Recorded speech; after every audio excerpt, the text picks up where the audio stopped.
Duplicate, we only have 9.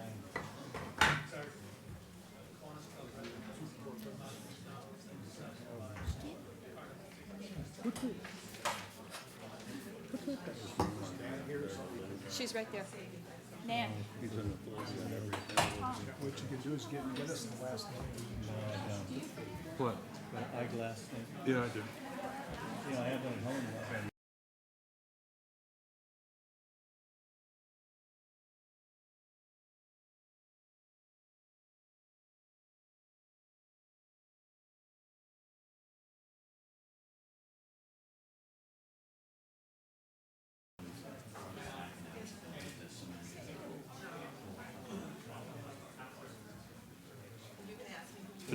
It knocked on a wall. Okay, thanks. You got your wall knocked down and your carpet? No. No. It was across the street today. Hey, on the corner, the signs are on the ground. On the ground. And you didn't get it. I didn't see him. Up at my corner or the other? I'll have to take care of that. We're missing a council note.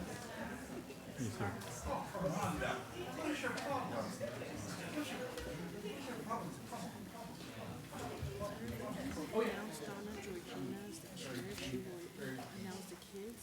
Okay. Have to make it one certificate first. Okay. Hope springs eternal. Okay, good evening, everyone. Welcome to the regular city council meeting for the city of Temple City for February 3rd, 2015. I'd like to call the meeting to order. Could we have the roll call, please? Councilmember Sternquist. Present. Councilmember Vizcarra. Here. Councilmember Yu. Here. Mayor Pro Tem Chavez. Here. Mayor Bloom. Here. Item 3 is our invocation. Tonight we have Pastor Darrell Kelty. Darrell's with the community, the Temple City Congregation, Community of Christ Church over on Broadway and Cloverly, the southwest corner. Darrell's been here before. I'd just like to note, in addition to being pastor, and he's very involved in what's going on here in the city, Darrell's a previous planning commissioner, I believe, in the city. Rosemead. The city of Rosemead. Yes. And this last year, he was a member of the LA County Grand Jury, a very prestigious position. Yes. So thank you for serving the Yes. public. And with that, could everybody? Last week I was at the homeless count. Okay, thank you. Yes. Okay, will you please stand?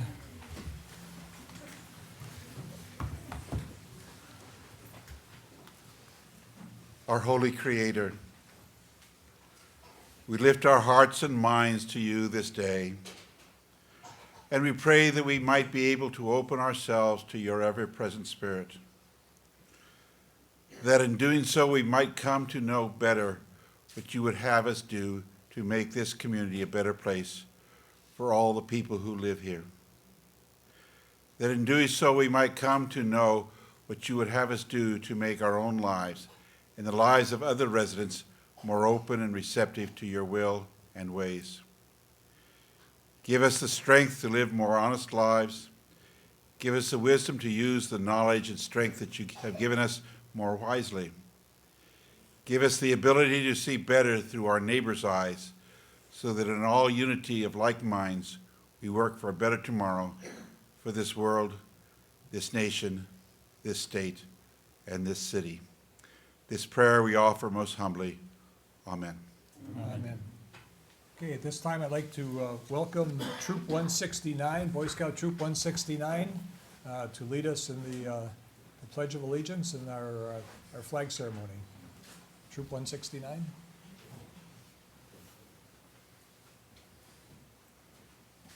Color guard attention. Color guard advance.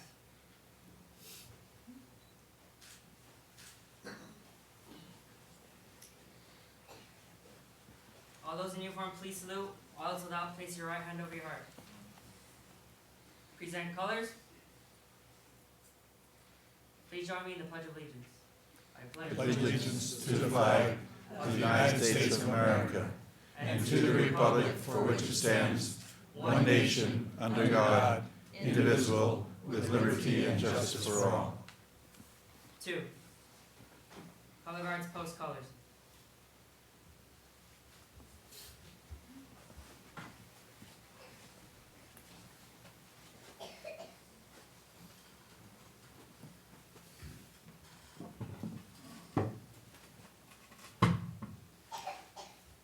Color guards, return to rank.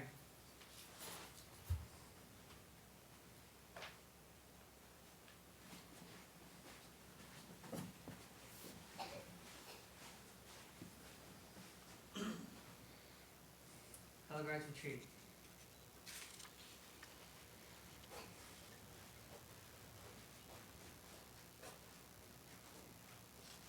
Thank you.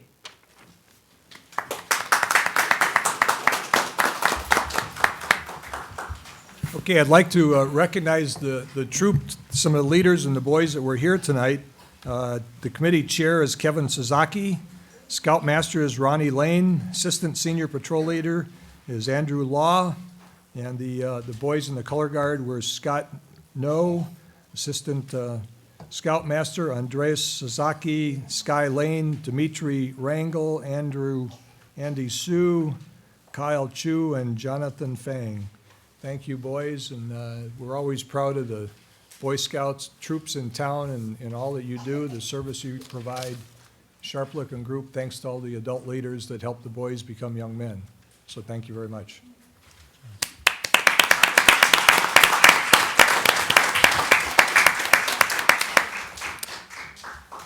Mr. Mayor, my sons and I were with 169 for a number of years. Okay. Proud Okay. of that. Yes, very good. It's good, very good troop. Okay, next we have some presentations this evening. We have the 2015 Camellia Festival Royal Court. And let's see, Donna Giorgino is the festival chair. Donna, you want to lead us through the recognition here? Thank you, Mayor Bloom and City Council, for inviting us here tonight. I would like to start by introducing our Camellia Festival Royal Court and banner carriers for 2015. Our banner carriers are Samantha Lopez and Gianni Camara.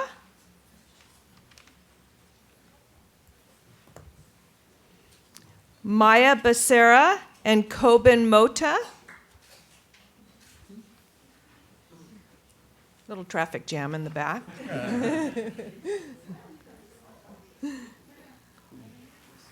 Our royal court are Princess Kate Cohn and Princess Landon Pure.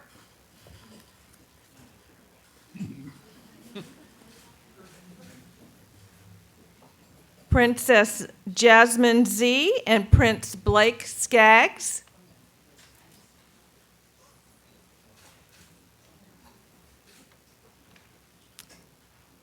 And our queen is Zoe Kallianotis and King Gianni Valenzuela.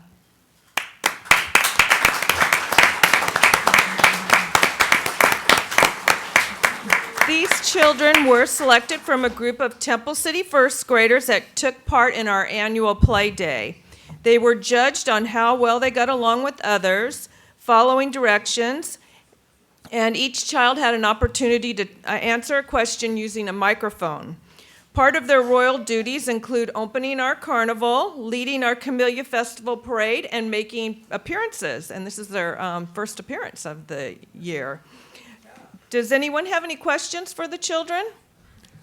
I'd like to compliment you and your committee. We were at the coronation ceremony the other night, and a great job, and thank you for organizing it. And I mean, well done. Congratulations to the Royal Court and everybody involved.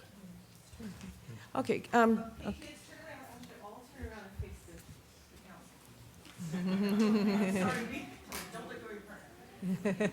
I would also like to introduce our committee members that we have present today. We have Grace Campos, who is our royal governess. Nanette Fish, who is our festival director. Jerry Jambazian, who is our official photographer and program chair. Tom Chavez, who is one of our parade chairmen. And Kathy Burrows, who is the Director of Parks and Recreation, and she does a whole bunch of stuff for the Camellia Festival. And I'd also like to ask the parents of our royal court to stand so you can see who they are. We want to thank them for getting their children here.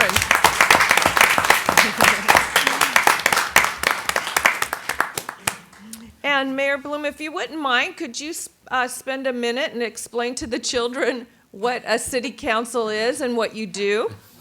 I'd like to hear that myself. Yeah. Yeah. How does it work? Well, we get to sit up here, and we get to be on TV. No, our role is basically to do the things necessary that make the city work.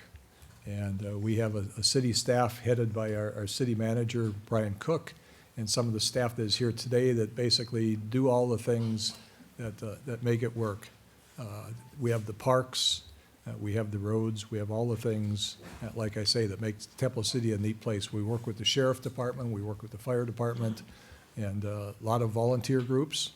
And so the five of us here get to make decisions that affect things at the city.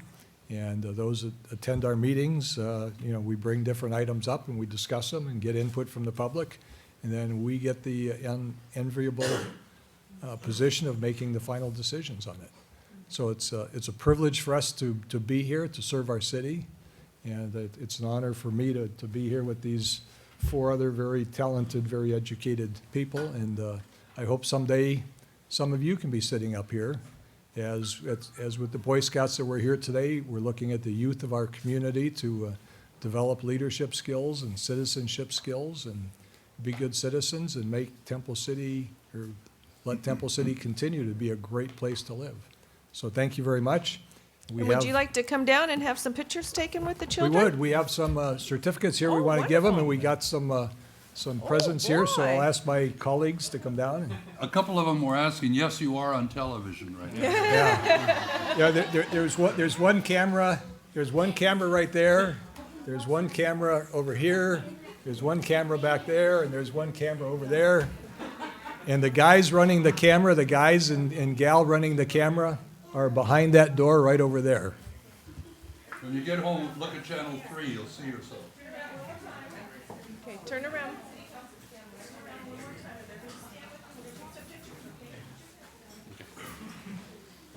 You need to sign that.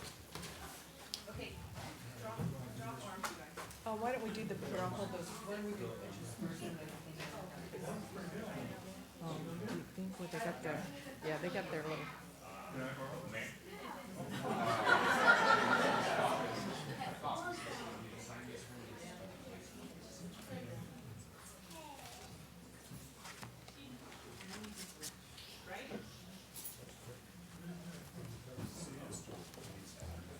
Oh, great, okay, I see that one.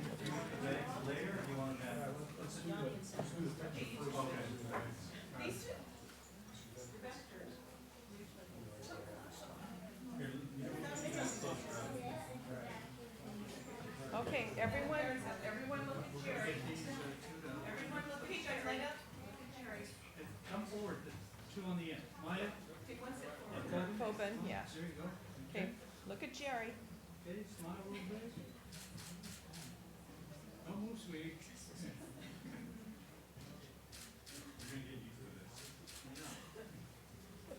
That's good.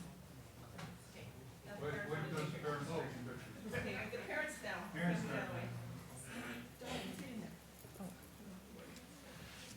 I'll get it, I'll get it.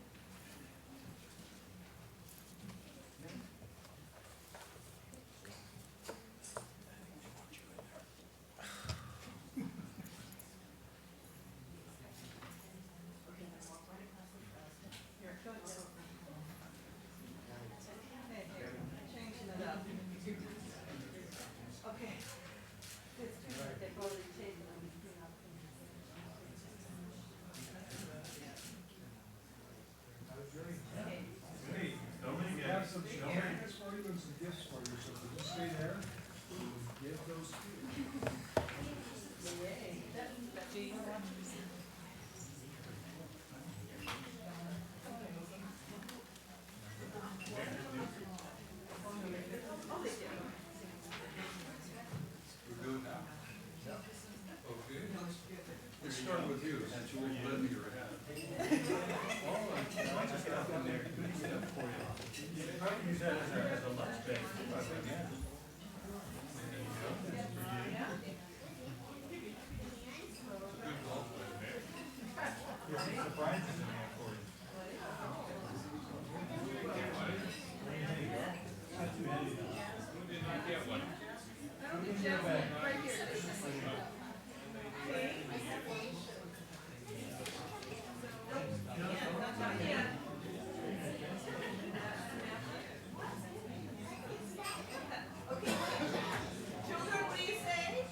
I just have one quick thing to say.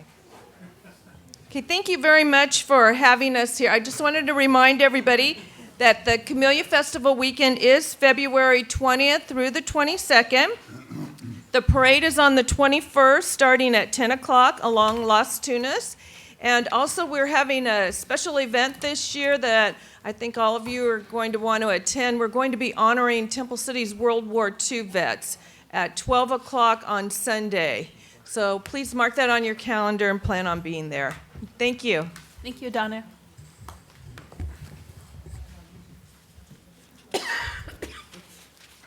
Okay, thank you, Donna. Thank you, the committee. Thank you for everyone that helps. Thanks, parents, and thank you to the court.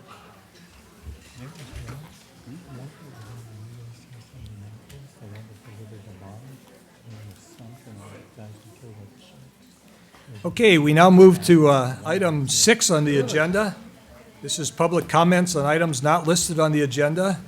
The City Council will now hear public comments regarding items not listed on the agenda. The procedure to address the City Council is highlighted on the first page of the agenda.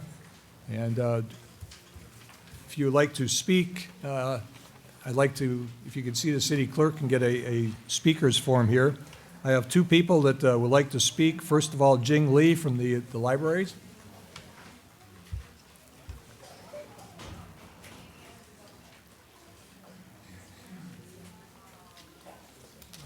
Welcome. Thank you. Good evening, Mayor, City Council. My name is Jinny. I'm from Temple City Library. Here tonight, I'm talk about our upcoming February library programs.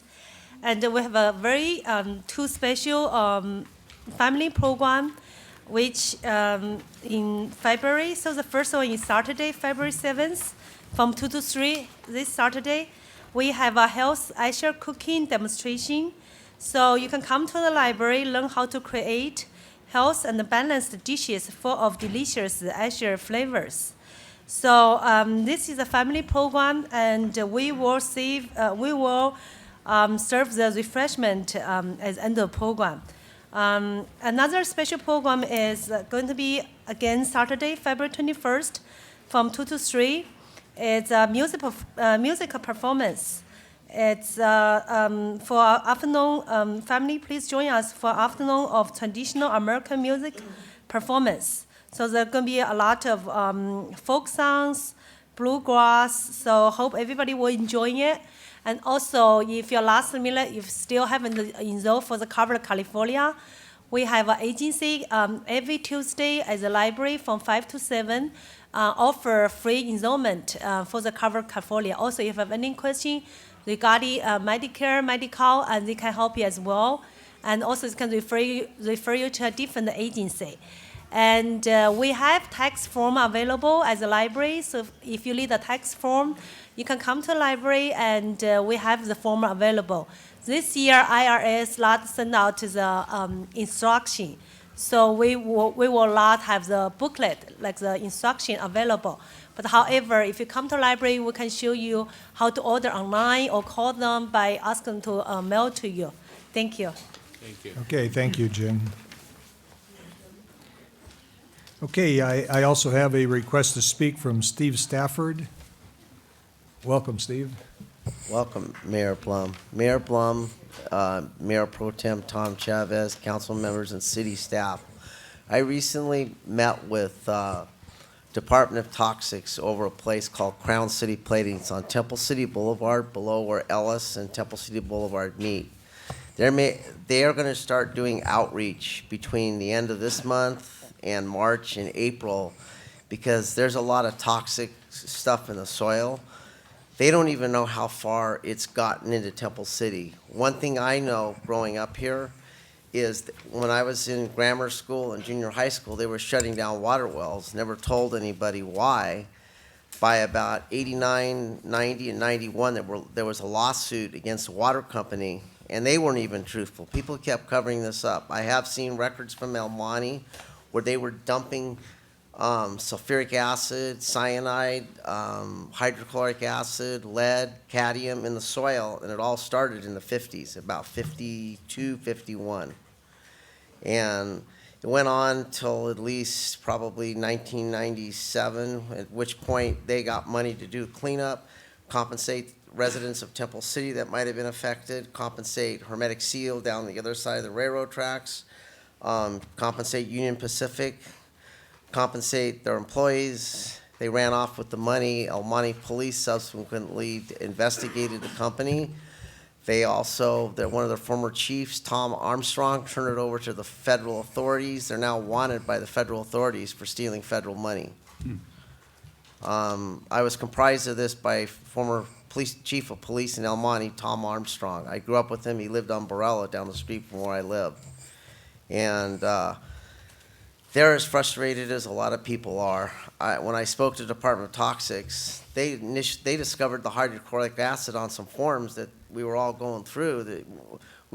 Nobody knows what they're going to find there now. It's pretty concerning because people's health were affected by this place. I have a friend that I grew up with who was born 2 blocks away from Crown City Plating, and his left side's deformed. He had what's called Poland syndrome. And in doing my research, Poland syndrome is caused by lead poisoning, which they were dumping tons of lead there. I actually witnessed them one day dumping gasoline down the storm drain and called the fire department. Turned into a major operation to get the gasoline out of people's toilets everywhere. These people have been total nightmare to the communities of Temple City, Rosemead, and El Monte.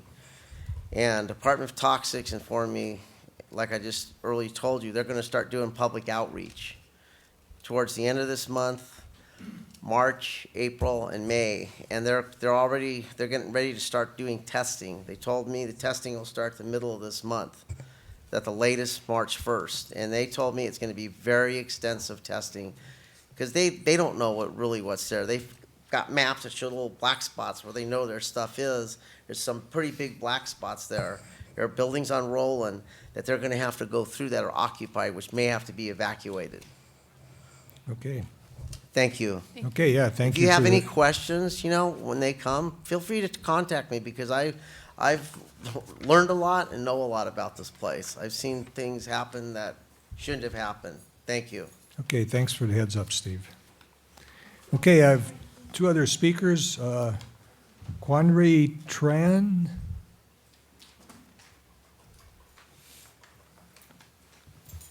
Welcome. Could you give us your name and address, Yes, please? good afternoon, gentlemen and ladies. Quang Tran.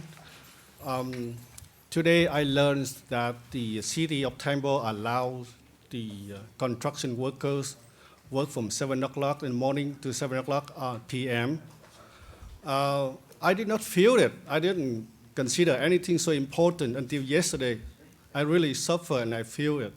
Like I came home like 5:30 afternoon. I rest in my house, and my neighbor, which built a new building, new 2-story building, and they keep pounding next to my house. And I'm I sorry, called what the general street are you constructor. Excuse me? What street are you on? Wendon Street. Yes. Yeah, On the east side of, I don't know. east of Golden West or Kaufman? West of Golden West, next to the elementary school of the London Elementary School. I'm concerning it. You don't feel it until you suffer. Like, I don't know whether city consider to revise or revisit the time, working time, whether you can do reduce 1 hour about 6 o'clock, it will be better for a resident. But if you allow 7 o'clock, which I call the contractor, they say, well, city allow me to do from 7 o'clock in the morning to 7 p.m., then we don't feel it again. But you suffer when you have someone build a new building next to your house. That's the problem. I checked with the city of Walnut. They are allowed to work until 5 p.m., not 7 p.m. And especially in the winter time, 5:30 is dark. And then we go to work after 6 o'clock, and we value the family quality time. After we work, 5 o'clock we resting at home, wait for dinner, and then people keep working next to the house. So I'm asking you whether you can revisit the time, whether you can modify, whether you can revise it. So we will appreciate that. Okay. The second issue, I don't know whether you guys driving on Longden Street from Rosemead to Temple City Boulevard, the new surface has been resealed or slurry, but very pumping. So I'm asking you if you have time to drive on that street. You know, we have the beautiful street in Temple City. Believe me or not, I'm proud to be a resident in Temple City. You went to St. Gabriel, every street is pothole. You know that, we know. right? And if I am a city member, if St. Gabriel, I will write every single street which I am represented to feel about it. But believe me or not, Temple City, we have the beautiful street. Unfortunately, on that street, bumpy. So I invite you guys tomorrow to try the car and see what's going on. So I don't know whether it's the quality of the slurry seal or whether it's maybe the worker not working up to the main standard. So I'm What asking you section to is that, sir? Where about? London from Rosemead to Temple City. Okay. Thank you. Thank you very much, sir. Okay, thank you very much. I'll have the city manager and his staff follow up on both of those items. Okay, the next person scheduled who'd like to speak here is Sunshine Valenzuela. Would you come up, please give us your name and address? My name is Sunshine Valenzuela. I'm on 6256 North Burton. Could you speak a little louder into the Oh, sorry. microphone, please? There you go. I'm on 6256 North Burton Avenue. I'm right across the street from the nursery.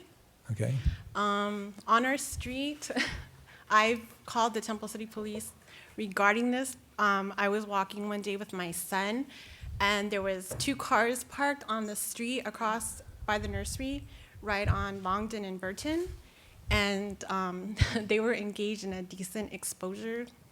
And I called the police station. I've called them twice regarding it, and it started again. okay. And people are walking up and down the street with the kids. We live in a neighborhood where there's a lot of people walking up and down our street. I walk with my kids home from school every day. It's just a really big problem. There's like 1 car and it's parked there, and at night we've come from the market and they're parked there. 1 car empty, the other car behind it. And I've caught them in, positions. Okay. My son has seen it. They attend Emperor. It's just really, really bad. Okay, I'm assuming you have a description of the car and everything? and They're different cars all the time. They're different cars? Yeah. Do you have specific times when they're, It depends. Late at night sometimes. On the weekends, it's usually, we've even had the guy driving the car ask my husband if it was okay if he left his car there on the street.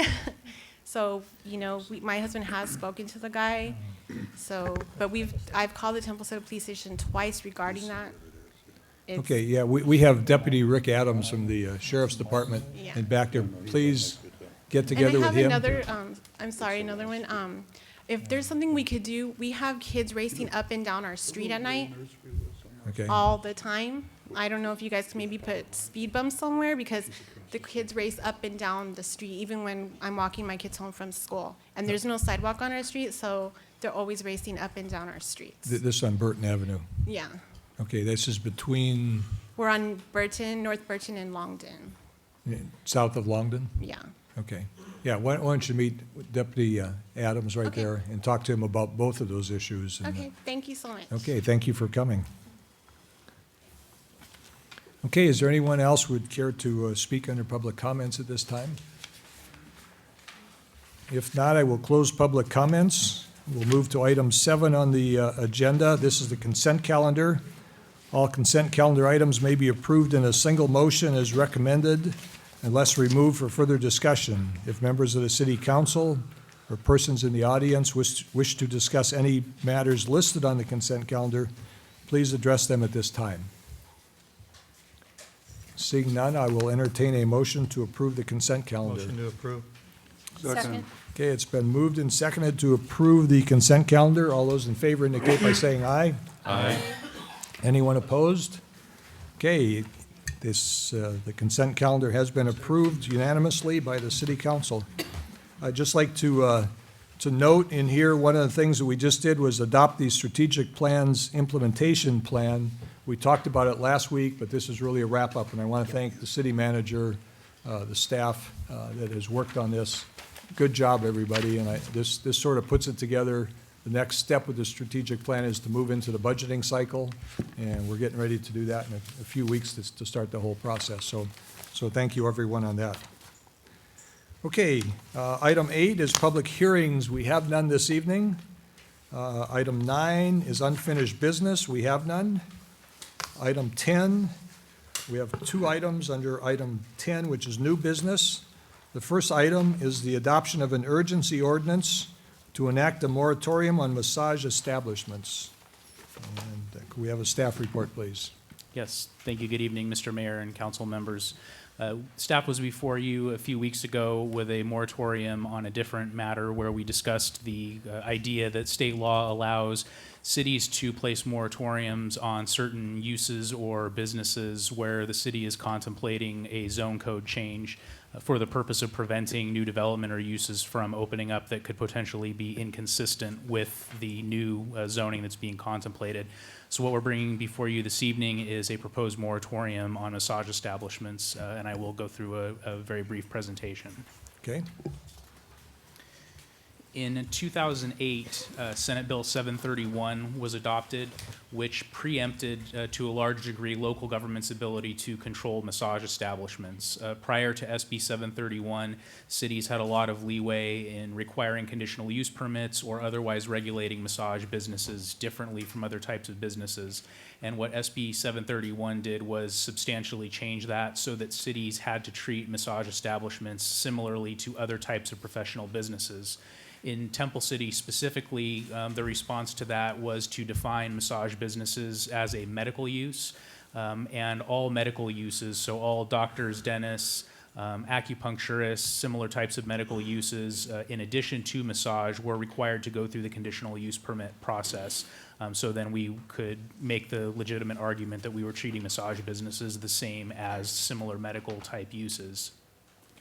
There were a couple of minor changes to the law over the last couple of years, and then there was a notable change last year with the adoption of Assembly Bill 1147, which became effective on January 1st of this year. AB 1147 turns back a lot of what was done under SB 731 and allows local governments to, again, put a lot of regulations onto massage establishments that we were not previously able to do. So staff is currently in the process, in light of the new law that took effect on January 1st. We're taking a look at our current regulations. We're researching the best practices. There's a number of cities in the San Gabriel Valley and throughout California that are going through this process right now of looking at what they have on the books, looking at the new law, and seeing what changes we can all make to better address the potential secondary effects from the massage businesses.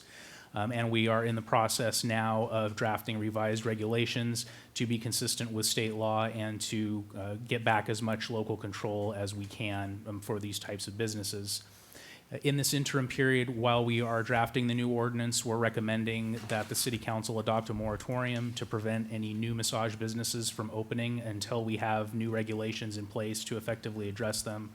As with the moratorium that came before the council recently and as provided under state law, it would initially be effective for a period of 45 days if adopted by a 4/5 majority of the city council.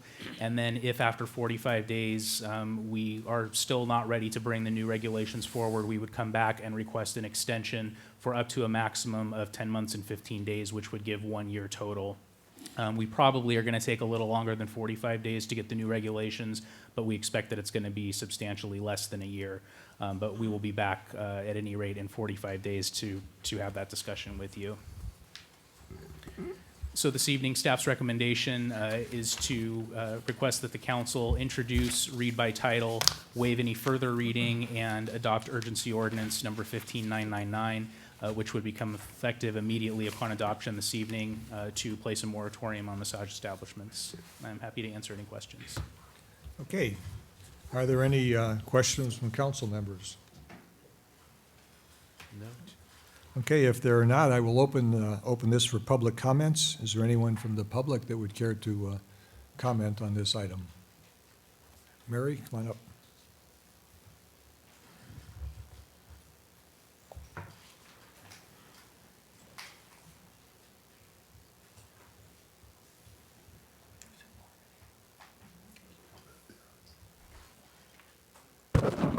Mary Coqueco, Temple City resident. I'm glad you're going to have the moratorium, but you're going to be studying whatever it is. But what I would like Temple City, I know some cities do it, that they only allow certain type of businesses, you know, like you have, say if you have some massage parlor, you can only have so many, and they can't be like next door to each other. You're going to be studying this, so just want to bring it to your attention to think about that part of it. And I know some cities already have that. It's not just a massage, it's all businesses, so you don't end up with, say, 20, 30, the same things. You kind of have, you can only have so many, and I know a lot of Monrovia and some of the other cities, they have, so they don't have, like, you know what happened to us, we had nothing but a bunch of same businesses, the bridal shops, because we had nothing on the books. And this is something that I think you have to kind of think is all the businesses, and we're a small city, that it's legal that you can only say we want only so many, or I just want you to think about that. I'm not for or against anything, but it's your job to think about what would be best for the city. Okay, thank you. Obviously, we're going through a general plan update. We've had a couple moratoriums trying to position ourselves so that we can appropriately address those issues. And so thank you for bringing it to our attention. And I'm sure Director Forbes, that's on your list, and you and your staff of things to address. So Yes. okay. Okay, is there anyone else who'd like to comment in the public? Okay, if not, I will close public comments. We'll have council comments at this time. Councilmember Yu. Thank you, Mr. Mayor. I think this moratorium is just the right time. All the cities and with that neighboring cities and many other cities are doing the same thing. And I would like to comment our city manager and our Director Forbes here for acting quickly and to put something in place, because if other people are stopping this business or regulating it, if we don't do that, then they all come to Temple City. And I think the one other thing I just want to point out is that people complain to us saying that how come all of a sudden you guys are allowing massage businesses in Temple City, because for long years we have not allowed them. So it's just another example of the state preempting local control. And a lot of that, the reason why the state is giving back some local control back to us is because the democratic process has worked. Because our state legislature has listened to us complaining why they took that control from us. So I would urge everybody, if you think that something is wrong, go approach not just us, talk to your assembly people, talk to your Senate, talk to your representatives, and that's democracy at its best. So good work, thank you. I definitely will support this. Okay. Thank you for bringing it to our attention. Councilmember Sternquist? Yes, I too support this. I'd like to say that there are some very professional massage parlor businesses in Temple City and in our surrounding cities. I think one of the concerns that we all are worried about is that not many, but some massage parlors have been a front for prostitution and human trafficking. And that is where the concern has come from surrounding cities who also have established moratoriums. Most recently, I believe it was the city of Diamond Bar that unanimously approved a 45-day moratorium. But I just want to say that there are massage establishments that are legal, professional, and do provide a good service. But as council member, you said that, you know, we're the eyes and ears of the community. If something doesn't look right or it doesn't feel right, then by all means, call the city and the city can go out and investigate. I just have one question. If a massage parlor is currently operating in our city and they decide to move to another location in our city, are they affected by the moratorium? I believe so, but let me double check with Mr. Forbes. Yes, they would be. It's location-based, so they would not be able to move to a new location or expand into a neighboring tenant space or anything like that. As long as they stay where they are, they can continue operating, but they could not expand or relocate as long as the moratorium is in place. Okay, thank you. Okay, Councilmember Viscara? All I can say is I'm in favor of this. I think we need to move forward with it because you see examples of where it gets out of control and it affects the whole community. So I'm in favor of it. Okay, Mayor Pro Tem Chavez? You know, I'm in general reluctant to paint the broad brush of restricting businesses just because they come under a certain title. And I agree with Councilmember Sternquist that there certainly are legitimate massage businesses in town. And, you know, this is not an attempt to necessarily close out an industry, but obviously we're concerned about other factors that perhaps some of these massage parlors have been connected with. And so, as I said last time when we discussed this at the last meeting, I'm in agreement with the moratorium only because it does give staff the time to come back to us with the full information and everything that we will need to make that intelligent, informed decision. So I'm ready to move forward with it. Okay, yeah, I too, I think my council member colleagues have already stated the issues that we're all concerned with. So with that, I'll entertain a motion. Mr. Mayor, I'll move to adopt the emergency ordinance number 15-999 and request the city clerk to read by title and waive further reading. To Second. enact, yeah. Second. Okay, been moved and seconded. All those in favor indicate by saying aye. Aye. Aye. Okay. Could you read the title, please? Urgency ordinance number 15-999, an urgency ordinance of the City Council of the City of Temple City, California, adopting a citywide 45-day moratorium on the issuance of any new permit, license, approval, or entitlement pertaining to new massage establishments. Okay, thank you very much. We need a 5-minute break. Yeah, go get some tissue. Huh? He'll be back. Yeah, let's take a 5-minute break. We'll be back shortly. Everybody's coughing up here. I know.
I know that's what she said.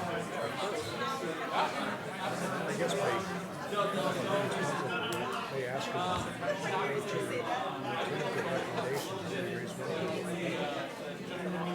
Hey, I know that the report, I think last time we had looked towards multiple units, but I don't see any distinction between a multiple unit and somebody who tears down a place and puts up $1.5 million place. I mean, if they can afford to do that, what the hell?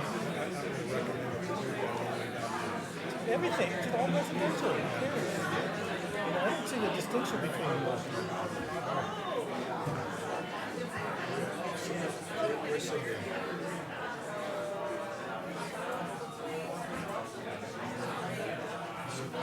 I don't see her. Where's Cindy? Yeah, she's back there sitting down talking to William. Just go ahead and do your gather.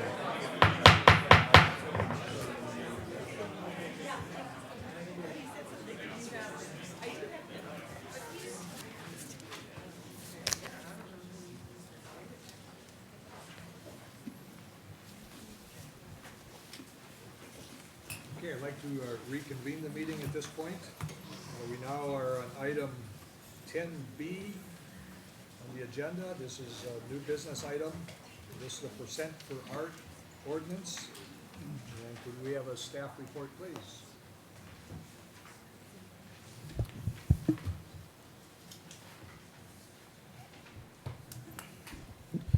Certainly. Good evening, Mr. Mayor and members of the City Council. The item before you provides a continued discussion from July of different components for consideration for the development of a percent for art ordinance. Just by way of background, wanted to provide a quick chronology of events that had led us to tonight. Back in May 2014, the council adopted the Public Art Commission's fiscal year 2014-15 annual plan, which identifies programs and priorities for public art during this current fiscal year. The development of a percent for art ordinance was considered number one or the top priority.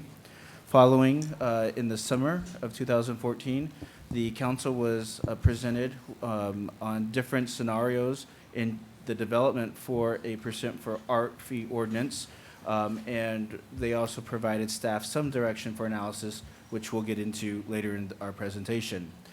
The project was stalled temporarily as we started the strategic plan, as well as recruited a new city manager. So last month, the council reviewed the strategic plan implementation matrix, and within that matrix was the ordinance, specifically completing that ordinance. So tonight, we're back to present some findings for council consideration and deliberation of that ordinance based on direction received back in July.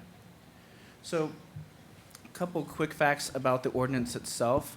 The ordinance is really considered a fiscal and administrative best practice for public art programs nationally. In fact, a percent for art fee ordinance is usually the prime revenue source for public art programs. Essentially what it does is it imposes a fee on qualifying development projects of various scale and valuation thresholds. That could mean, for example, all projects over a building permit valuation of $500,000 or less, depending on the city, would be subject to that fee. Within the city of Los Angeles County, of the 88 cities, 31 cities have a percent for art ordinance, and almost half of those cities impose the requirement on both private and public projects. And no ordinance is the same. In looking at the different ordinances from the different cities in Los Angeles counties, each government develops its own ordinance and administers its own ordinance based on its own community need. So the direction we received as staff back in in July, was to explore the following scenarios. Was to look at possibly considering a 1% set aside amount of eligible city capital improvement projects, or CIP, for public art. We were also asked to explore looking at a 1% fee that would be applied to privately developed commercial and industrial projects. And we were also asked to look at a 0.5% or 1% fee to be applied to multi and single-family residential developments of 4 or more units. So those are essentially condominium projects or housing subdivisions. And if I may say, we excluded all as you'll see in our projections, we excluded the Linden Walk or the Olson project from our projections since there's already a public art requirement as part of that development agreement. So the first scenario we were asked to look at was the feasibility of a 1% set aside of eligible city capital improvement project costs for public art. And most Los Angeles County cities, they will impose a 1% set aside on its capital improvement projects. When we were looking at a survey of most of the cities that self-impose that requirement, that requirement would typically trigger at projects that exceed $500,000 in valuation, and then followed by $250,000. So most cities either apply a $500,000 or a $250,000 threshold. Qualifying projects that usually qualify for this requirement are usually newer, substantially rehabilitated public facilities and major streetscape enhancements. So, for example, new parks, new community centers, a huge streetscape upgrade like Rosemead Boulevard. Those are examples of your typical qualifying projects.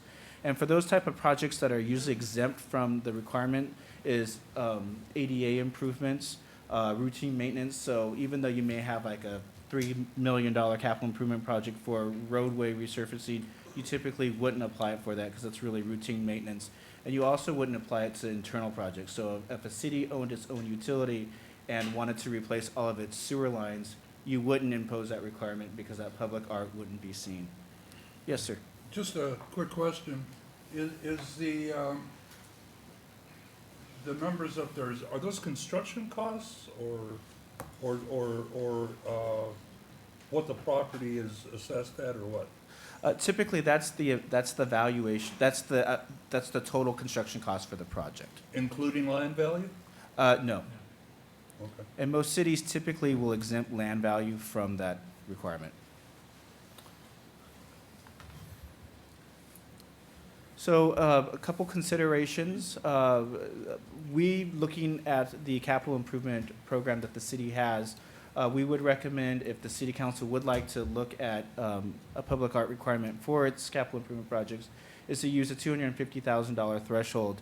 And looking at our capital improvement plan, we don't have a whole lot of large projects that really exceed $500,000.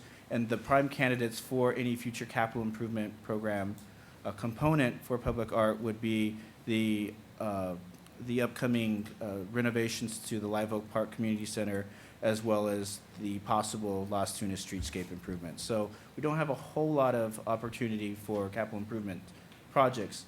However, what a lot of cities are seeing now is how they package their capital improvement projects is that, I'll give an example, Rosemead Boulevard.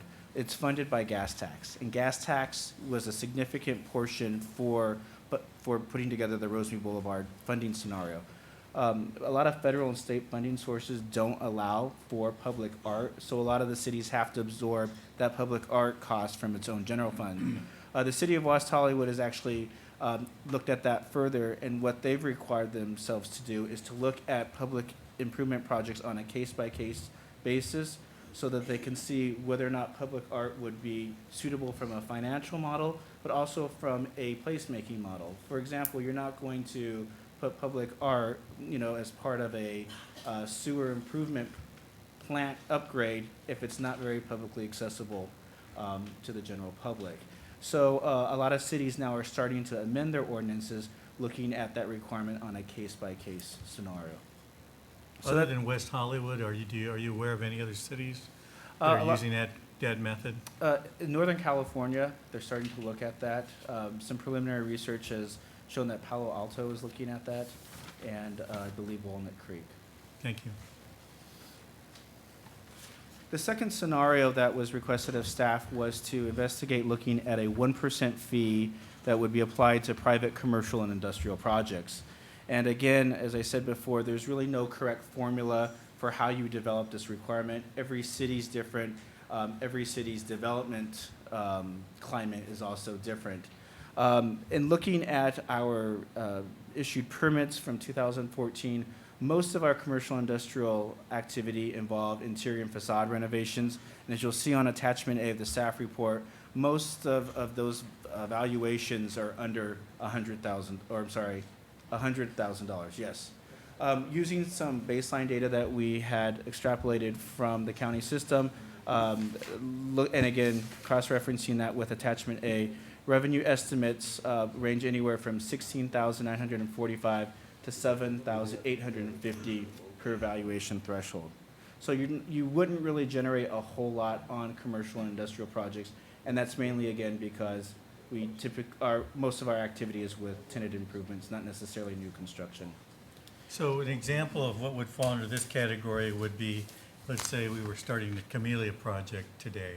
Right. Or after we get this ordinance. That would be a project that would fall within this category. Yes, Or let's say something happens on the Kmart shopping center area. correct. Okay. And this also can apply to smaller developments as well.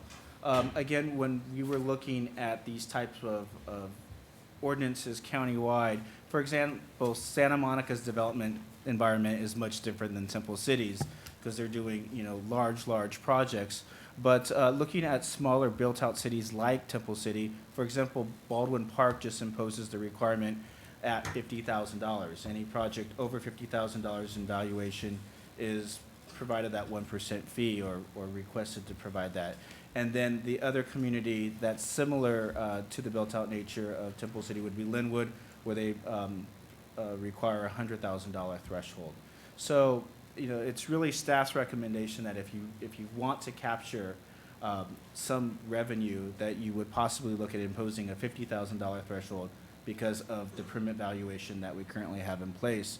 We would also recommend that just for ease of administration and from a financial standpoint and also from a permit issuance standpoint, that we make qualifying projects as new construction, reconstruction, and other activities that require a building permit.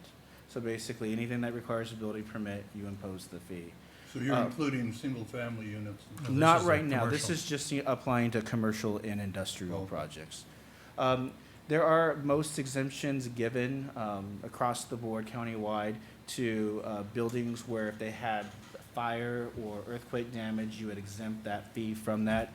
Or if you were installing fire sprinklers to meet code, you would exempt that, as well as major government agency projects. So we wouldn't charge a fee to, let's say, a school district on like a new school facility or things like that. And then finally, the council could also consider other exemptions. Every city develops its exemptions differently.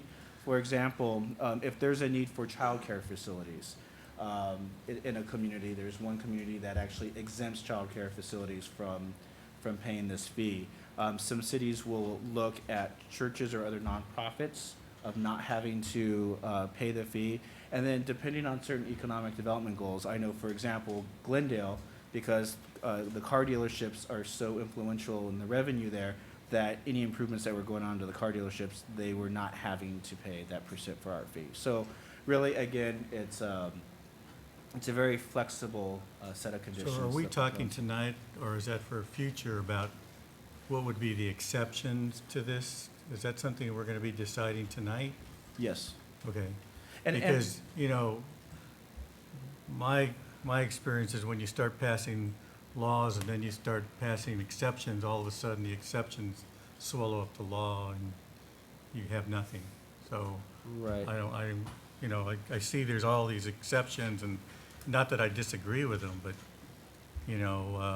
when I'm looking at these exceptions or this describes a lot of the new things that are coming in Temple City. I mean, we're not a city which is really largely involved in commercial projects. And if we start putting all these exceptions, and, my question is, why even have it to begin with? It's not, it's almost. And if staff recommendation would be just to impose the typical exemptions, again, with fire, natural calamity, fire sprinklers, and government agency projects. Okay. The other scenario, and the last scenario that we were asked to investigate, was looking at a 0.5% or 1% fee to multifamily or single-family developments of 4 or more units. And again, the majority of Temple City's new residential development is demolition and new construction. Most of the developments that would occur, or I'm sorry, be subject to this possible requirement in most cases are the tear downs and rebuilds, and we're seeing most of that activity in South Temple City, where you see a lot of R2, R3 zoning or multifamily rezoning. Looking at the average permit valuation for new homes going up as part of a subdivision or a condo subdivision, that average permit value is about $266,000. Looking at all the permit activity, if you really want to gain a substantial amount for your public art fee, we would recommend a $200,000 threshold. And again, you have two scenarios, one looking at 0.5% and one looking at 1%. You'll see that there's quite a jump or difference between the $250,000 threshold and the $200,000 threshold in way of revenues. Okay, Brian, just real quick. So the valuations that you've given us only apply to multifamily and subdivision units, 4 or more units. Correct. We don't have the permit valuations for single-family residents, the tear down and the built of the large home that we're starting to see more and more of in Temple City, correct?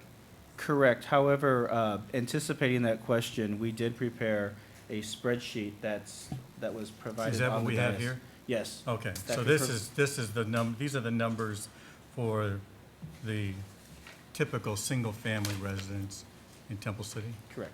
Okay, because at the top it says revenue estimates, housing, EXC, 4+ units. Is that- Excluding. I'm Oh, sorry. excluding, okay, I didn't know what the Yes. EXC, okay. And, Yeah, and that makes was sense. just a back All of right. the So envelope that's, estimate. so this is other than 4 units or more? Correct. Okay. Yes. But could it be like, it wouldn't be like for 2 units or? Because you've already done that, because that's your multiple family. Correct, and typically when a permit is issued, it's not issued for the whole subdivision, Mhm. it's issued on a unit-by-unit basis. Okay. Thank you.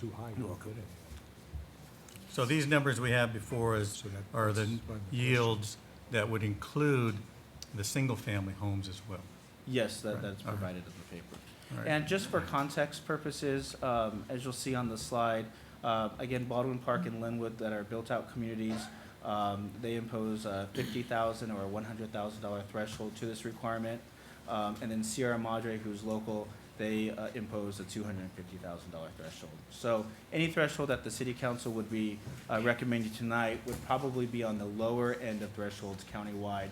But again, because we're a built-out community, that's just nature of the beast, so to speak. Brian, do any cities have just flat rates? If there's a single-family home being built, there's just a flat public art rate of $1,500 or $2,000? Not that I've seen, and I've actually asked that question to other city staff members, with the other cities. And typically, you don't want to do that because then you would have to amend your ordinance all the time to reflect new fees. It also, depending on when the market's hot too, or if there's changes in the development market where people are maybe going for larger homes, then you could capture a larger amount of revenue by imposing a 1% rather than a flat, let's say a $1,500 fee. So they make the ordinances then inclusive, so it doesn't matter if it's single family or it's just based on the threshold? Right, well, cities do it differently. It all depends on the language of their ordinance. Some cities will not classify an eligible project as a single-family residential development. Some of them do, but some of them might just say it applies to developments over $50,000 or $100,000 in permit valuation. So how you craft the language is what really drives your ordinance. But most cities, because they've seen this ordinance been amended over time. Most of the cities in Los Angeles counties have had these ordinances since the 70s. And so they've been amended over time. So they've addressed, political nuances, market conditions. But a lot of the ordinances now will have more specificity to the type of uses that are considered eligible projects. One quick question. You've provided us with the permit valuations for the new multifamily and those units, 4 or more units, and gave us an average permit valuation. What I don't see in here, maybe I'm missing it, is how many of those permits were actually issued in 2014. I know on the handout you gave us, it looks like there were 392 permits for the single-family residences. Do we know how many permits were issued for the new multifamily and subdivision units that your numbers are based on in your report? Certainly. Is it maybe less, more? I'm trying to get an idea of what's happening in this city as far as new development in the residential area. To me, I would think, at least based on my observations, it's got to be far more permits issued for single-family residents than it would be for these so-called multifamily and subdivision units. Michael's shaking his head, yes. Okay. All right. So, Mr. Forbes is, Okay. thing. For the for the developments of 4 more units, we have roughly 25, 26 that were issued. And again, that 25 or 26 permits for the year? yes, but that excludes the Linden Walk or the Right. Olson numbers. Okay. As for looking for single-family residential, I don't have that exact number, but Well, we have it looking- here on your handout. Oh, well, that's actually for 392 permits for single-family. Right. But as for new development versus just some minor changes, like if someone was, the permit information here also includes if someone just added Remodeling. a remodel. or Oh, a new okay, so home. this is, the 392 permits is not for total rebuilds, but could include partial remodels, things like It's that. not new construction. Well, it includes new and remodels. But it's safe to say that anything over $200,000 or $250,000 is considered a new build. That's what we're seeing most of the permits. In fact, they go from about, I want to say 220 to, I think the highest valuation we saw was $612,000, $613,000. Well, I think one only needs to drive around the city of Temple City and see when somebody buys a new home, they usually get it torn down and a new one goes up. Brand new. So, all right, thank you. So concluding the considerations for discussion on multifamily or single-family subdivisions of 4 more units, staff would recommend imposing a $200,000 valuation threshold to capture funding. Again, we would recommend that qualifying projects are considered new construction. So we wouldn't look at substantial rehabilitation as that's hard to quantify sometimes. And using the general parameter that other cities are using, we would provide an exemption to affordable housing developments, those typically funded or subsidized by federal, state, and local housing agencies. In fact, most of those housing funds cannot be used for public art purposes. So that would include things like our Habitat for Humanity and our Brush with Kindness programs, things like that? Not necessarily, because this would just be for new construction. Okay. So like, let's say there was a brand-new senior housing development coming in that was maybe, 25, 50 units, we would not impose that. Or if the city wanted to have a new housing development come on in and the city council decided to make some of those units affordable, available to people of very low or moderate income, then you would not impose the fee on that. If someone buys a home in Temple City and then levels it and builds a new home, is that considered a newly constructed housing unit, or is that considered a remodel? Why don't we have Michael come to the microphone real quick? Mr. Forbes, excuse me. We would consider that new construction. So Okay. we would there would be a demolition permit to completely remove the old house, and then a permit for new construction to build a new house. Now, it seems that I remember in the past, when I've seen people do something like this, I've heard that many of them will leave up a wall or a couple of walls and then get around that. Is that true? Is that something that the city looks at? How do we determine, does it have to be a complete tear down? Or let's say they leave up 2 walls, is that now considered not a new construction? We have, in our zoning code, there's a threshold that once you demolish more than 50% of the structure, and we have There's a formula for coming up with how that 50% is determined. Once you cross that 50%, we consider it to be a new Okay, structure. So it is a 50%. Yes. But how that would be, that's how we do it for zoning purposes. Whether it would be looked at the same way for the art purpose, it would really be the council's discretion how you wanted to handle that. But for zoning purposes, if you cross that 50%, we consider it new construction. Thank you. So in conclusion, tonight's presentation offers baseline projections and recommended valuation thresholds based on direction provided by council earlier this summer. Two options provided before you for the 1% set aside for the city capital improvement projects. And based on tonight's discussion, applying the multifamily and industrial commercial developments, your best case baseline revenue scenario for private development would be a little over $83,000. And again, that's a very conservative estimate. It's a baseline estimate. Market fluctuations will obviously affect that number.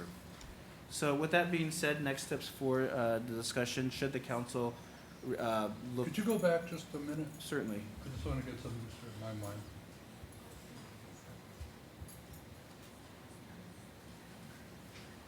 Okay. So based upon council direction tonight, if staff is directed to move forward in developing an ordinance, we would work with the city attorney's office to do so. Then we would present the ordinance for adoption. It would take about 60 days to enact. And as part of that action, we would also make an amendment to the city's fee schedule. An ancillary action to the three formal actions as well is once you have a percent for art ordinance in place, it's best practice then to develop administrative guidelines for that art ordinance, which basically identifies a fiscal policy for how you would spend those revenues moving forward. So that concludes my presentation, and I'm available for any questions. Thank you. Okay, are there any further questions from council members at this point? I know we've asked questions as we've gone through here. I have one question, just Okay. for clarification. Brian, if at the commercial level, say we have a business, someone wants to remodel their business. So at $50,000, that would trigger the fee. Is that correct? Yes, if the council so desires. If that's the route we went. Correct. If you went that route, it would be the city of Baldwin Park and the city of Temple City imposing the lowest threshold, valuation thresholds for commercial and industrial projects in the county. And a commercial project would be remodeling your business Correct. at $50,000 Correct. Or above. or above. Correct. Okay, just wanted to make sure. Okay, any other But you're questions? saying that, if I may, you're saying that Baldwin Park and Temple City would have the lowest percentage, you're saying? Lowest threshold, Countywide, yes, countywide. for triggering this requirement. So Baldwin Park would, if you were to adopt the $50,000 threshold, Temple City and Baldwin Park would be the only cities in the county that would have such a low threshold. So most of the 30 cities that, well, first of all, there are 58 cities that don't even have a percentage of art fee. And of the 30-some cities survey, they're much higher than 50,000. I just want to understand that. Am I correct? Yes. Yeah, okay. For commercial. For commercial. And again, even there's even certain cities that will qualify for commercial only, meaning hotel development, or only meaning, malls. It all depends on how cities define what triggers this requirement. Okay. And do we have numbers on the, I think, is that attachment A that gives us the number of tenant improvements for the commercial area, correct? Yes. And that last year totaled 1 million, no wait, is that right? Yeah. Yeah, 1,694,508. Correct. Okay. And if you look individually at that list, for example, I'm looking at the list of valuation for each of these individual. And at a $50,000 threshold, there would only be there would be less than half of those who applied that would fall within that category. About a third, A third, maybe? Yeah. Okay. And there are no, so there's no one in the county right now that's below 50, correct? Okay. All right. And, let's see. if I had anything else. Yeah, we had one that was 50, one to 60, 70, 91, 100.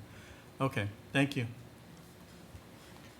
Okay. Brian, do you have any feel for whether or not there would be a chilling effect on commercial if we were at the 50,000 threshold and things like the sod improvement and all that? Do you think that would dissuade merchants from improving their properties? I can take that a little bit. It is hard to say. Imposing a fee for something that is not directly related to the construction of the business purpose, it depends. It depends on what you're talking about. If you're talking about major corporations coming in and looking at major remodel, like for example, take a McDonald's or these fast food chains who have done these major remodels over time. For most of them, I would dare to say that that's part of the, there's a factor of a cost of doing business. If you're talking about your mom and pop shops, there's some consideration of cost there that will it have a dead stop chilling effect to development? I would speculate that it would be no, but it would be some level of consideration. I'm thinking of places like that new restaurant. Phoenix? Yeah. Or the other one over in the TJ Maxx Mall, the new one that just went in. Right. And in the fee, because those were pretty high-end remodels. And when you're talking about development fees, and we have some experience on the council here with that too. You know, a lot of what cities do too is look for things in lieu of. If they build in something within the constructs of their development too, that is sometimes considered. So It could be deemed art. It can be deemed. It gets a little bit more complicated in its administration. But the question that you're posing, Councilmember Scarra, I think it prompts me to kind of, have that discussion with you as the council members. And it's used in different areas too. The most easiest one that usually plays out, but there's a public service that's attached to it, which is a little bit different than this fee, would be like a parking in lieu fee, where you pay for public parking. But this is a little bit more nuanced and different. But Actually, go ahead, I'm sorry. So it's a bit thorny. again, can I say it would definitively stop development? I would object to that because you're putting words in his mouth.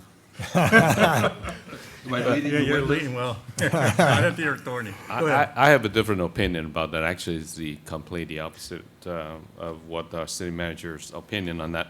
I think the regular, if people who are not in the development business, you're developing, I know Phoenix may be already out of that range, but if I were going to come in and do a mom and pop, whatever restaurant, we're not really aware of what the development fee is. I may actually have a lesser because I really don't have experience in comparison. But whereas my little background in retail, the national chains, they're very sensitive. There are certain performer that they would perform to, so they really look at the whole thing as a totality. They look at the rent, how many dollars per square foot, they look at the utilities, they look at all the other things, and whatever building costs feed it. And if they feed that into a formula, if it doesn't work out, they won't come. Because actually they are a lot more savvy in deciding where they're going to come on that. So. Well, and I don't know if I'd use the word savvy. I think they just don't want to spend the money. They want to look every way they can Yeah. not pay the money that they have True, to. true. And, you know, I think our answer here somewhat is on Schedule A from what we're, Attachment A. If you look at a lot of these projects, like the ones you mentioned, like the facade improvements, things like that, those wouldn't even fall within the threshold. Those are all underneath those. So there would be no chilling effect on those projects whatsoever because they wouldn't even reach that. We're only talking about if we do decide on the, whatever threshold we Right. decide, it's going to affect, as you say, the larger ones. Yes. Who's to say if it's going to have a chilling effect? I mean, certainly I would agree with you that they're going to take that into consideration. Right, yeah. But, you know, all things considered, if a $500 or $1,000 fee is going to prevent them from moving to the city, you know, that, I think that's a little short-sighted, but they got to make that, but that's their business decision to make. So you don't think it would affect them? I don't think it's going to have a chilling effect. I mean, it's the same argument we hear all the time with the residential. Oh, well, 2 years ago, we decided to put some restriction on it. Oh, that's going to affect people coming to Temple City. It's going to affect the values. Well, we know for a fact that it hasn't. The values in Temple City continue to rise. People continue coming to Temple City for other reasons, and they're more than willing to pay whatever those fees are. So I haven't seen any compelling reason to say that any of these things are having a chilling effect. You know, it remains to be seen, of course. Okay, let's finish up any specific questions for Brian or staff. Then I'd like to go to public comments, and then we can get back to our council discussions here. Okay, are there any other questions? Okay, if not, I'd like to open public comments. I have one person requesting to speak, Helen Marston.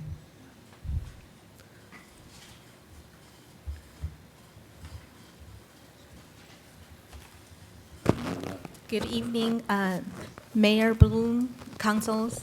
My name is Helen Marston. I'm a citizen. My address is 6109 Hart Avenue.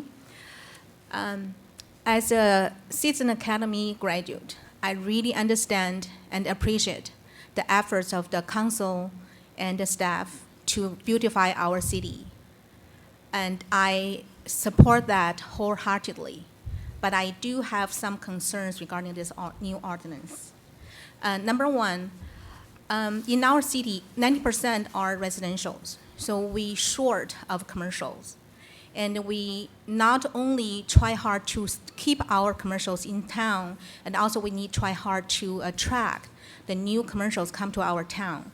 And with all these add-up fees, and then because all the investors and the builders are profit-driven. So we're thinking all these extra fees, they might afraid to come in our city. And if that's true, we are going to lose the potential construction jobs, permanent jobs, sales taxes, and increased property taxes.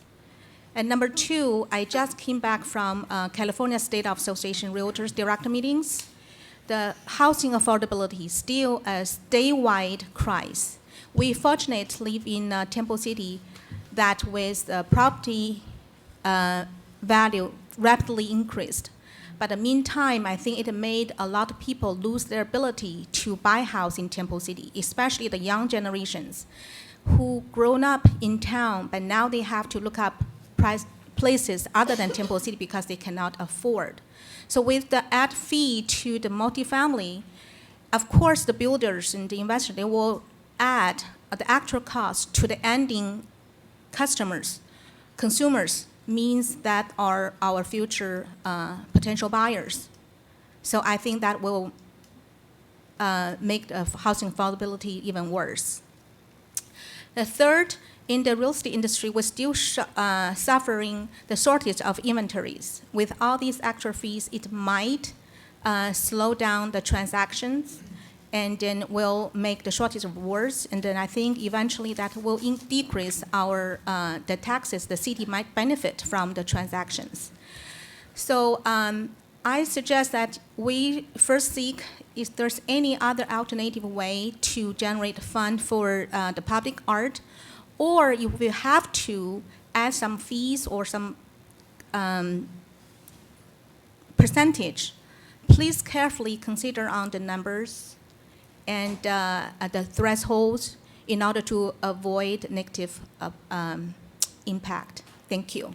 Yeah, Helen, before you leave, it sounds like you're speaking on behalf of the realtors. Is that correct? Not only, Huh?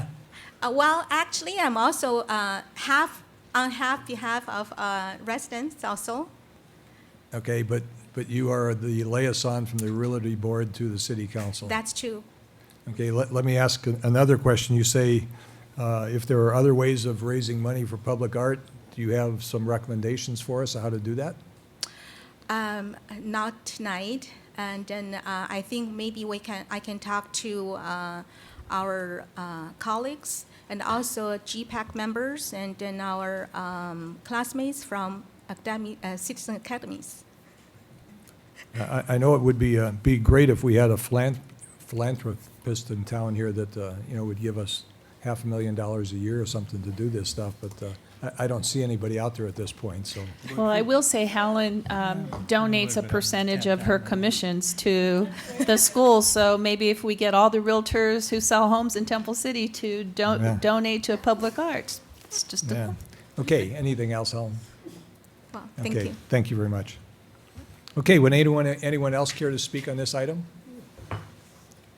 Yes, sir. Come on up. Give us your name and address.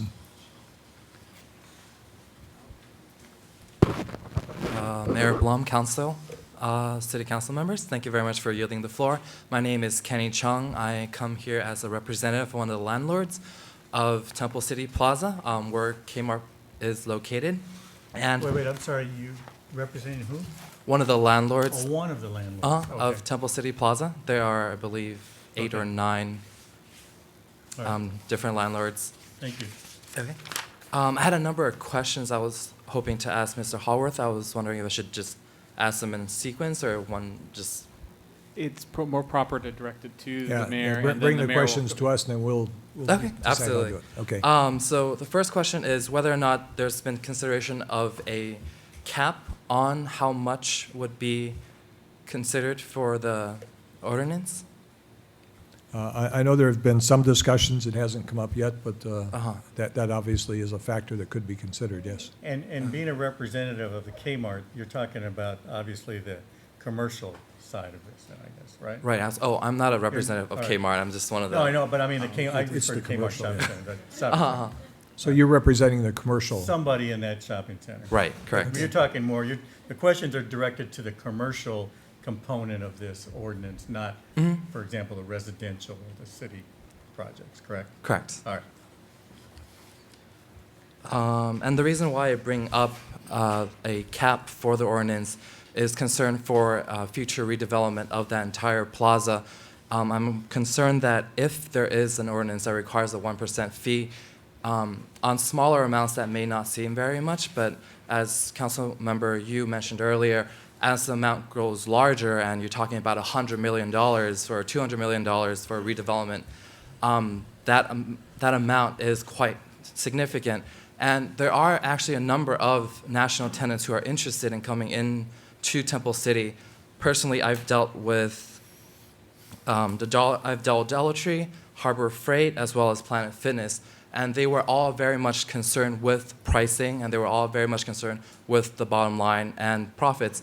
And so if that 1% is what causes like a tipping point for them to say, maybe we should just go to, I don't know, Monrovia or somewhere else where they don't have this or they have a lower requirement, then we might be, as Helen mentioned earlier, might be deterring new developments. And I also like to ask what the requirements for Linden Walk were in terms of our requirements for that. Yeah, that was a development agreement. I believe we required them to do some artwork themselves.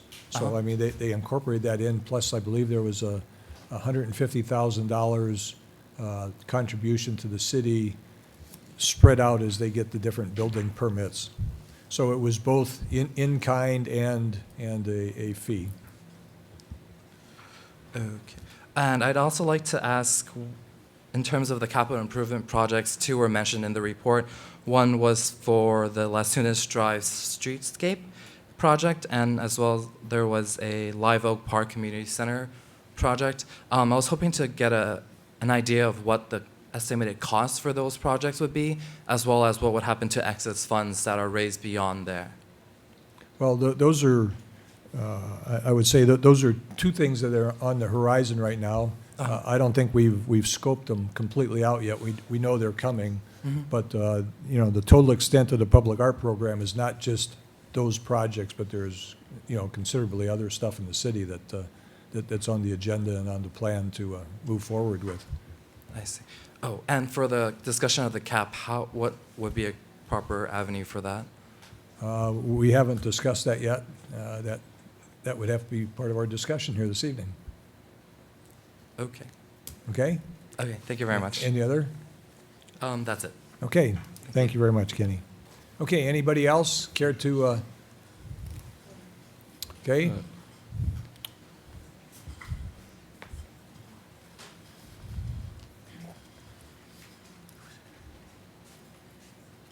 Hello, City Council.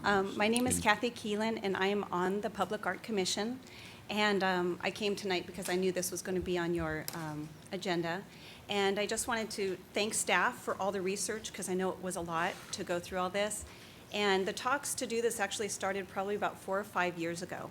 And when our Art Commission was formed, it was to fulfill the council's request to beautify the community and bring in public art, which would enhance the property values and the businesses that would want to come here, because it makes the city more beautiful.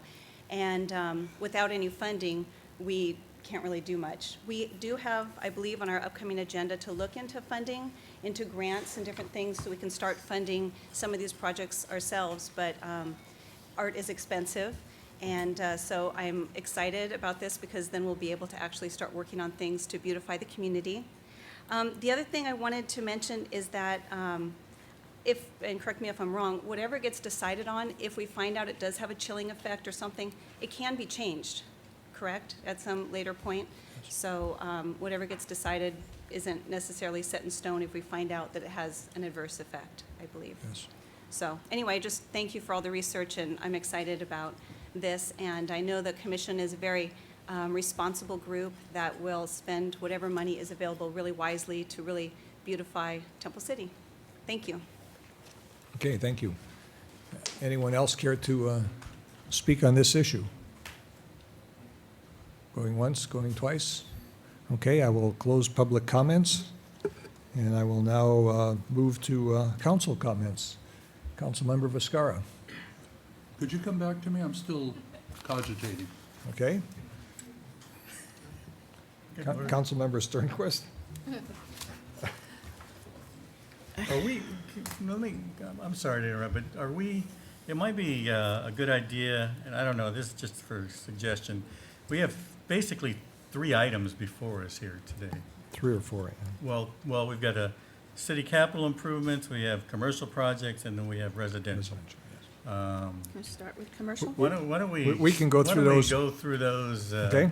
Might be quicker, that way we're not all over the place, because that's the way I have them in my notes. I don't know if anybody else has, but again, it might be more fruitful just to take one at a time and maybe make a decision or not. I don't know.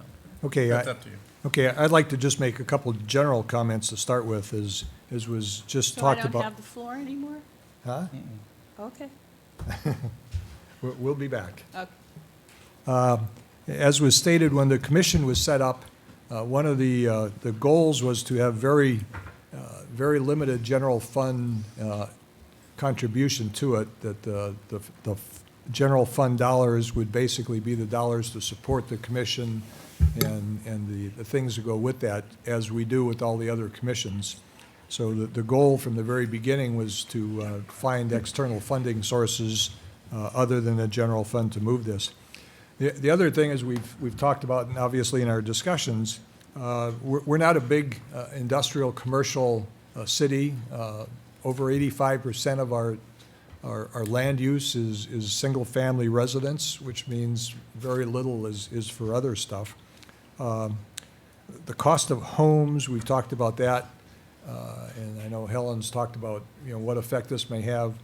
I'm still seeing people asking for X number of dollars for their home and people paying X plus dollars for the homes. So I'm not sure that there's a chilling effect necessarily taking place. This is a desirable community, and people are willing to pay above what the asking price is often.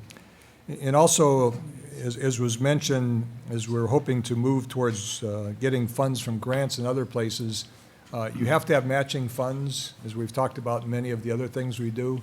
If you don't have funds available, you can't use it for the matching funds, and therefore you lose opportunities. So I think those are just a few of the basic comments I have going into the discussion. So with that, why don't we go through one by one as has been presented to us. And the first one had to do with capital improvement projects. And we were talking about a 1% set aside. And I believe staff was recommending a $250,000 threshold. And then there was the alternative of whether we would want to, there were a number of projects that were exempt from that, the sewers and the road construction, stuff like that. And there was another alternate that was provided that we could, and it really had to do with a lot of the funding issues, that it was on a case-by-case basis. When we do capital improvement projects, our goal would be to have the 1%, but that we'd have to address it each one because, you know, as we're leveraging our dollars and getting federal dollars and state dollars and other dollars, there may be some limitations to that. So, Can I ask Brian a question? Sure. Brian, why 250 vis-a-vis 200? This is on the city capital projects, not the. Okay, all right. Yeah. Well, I want to clarify Okay.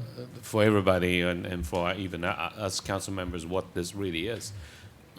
This is asking the city to set aside money for every capital project. Let's say we're building another city hall. So let's say it's 20 or $1 million. Let's just make it simple, $1 million. It was setting aside 1% of that construction cost as public art. It's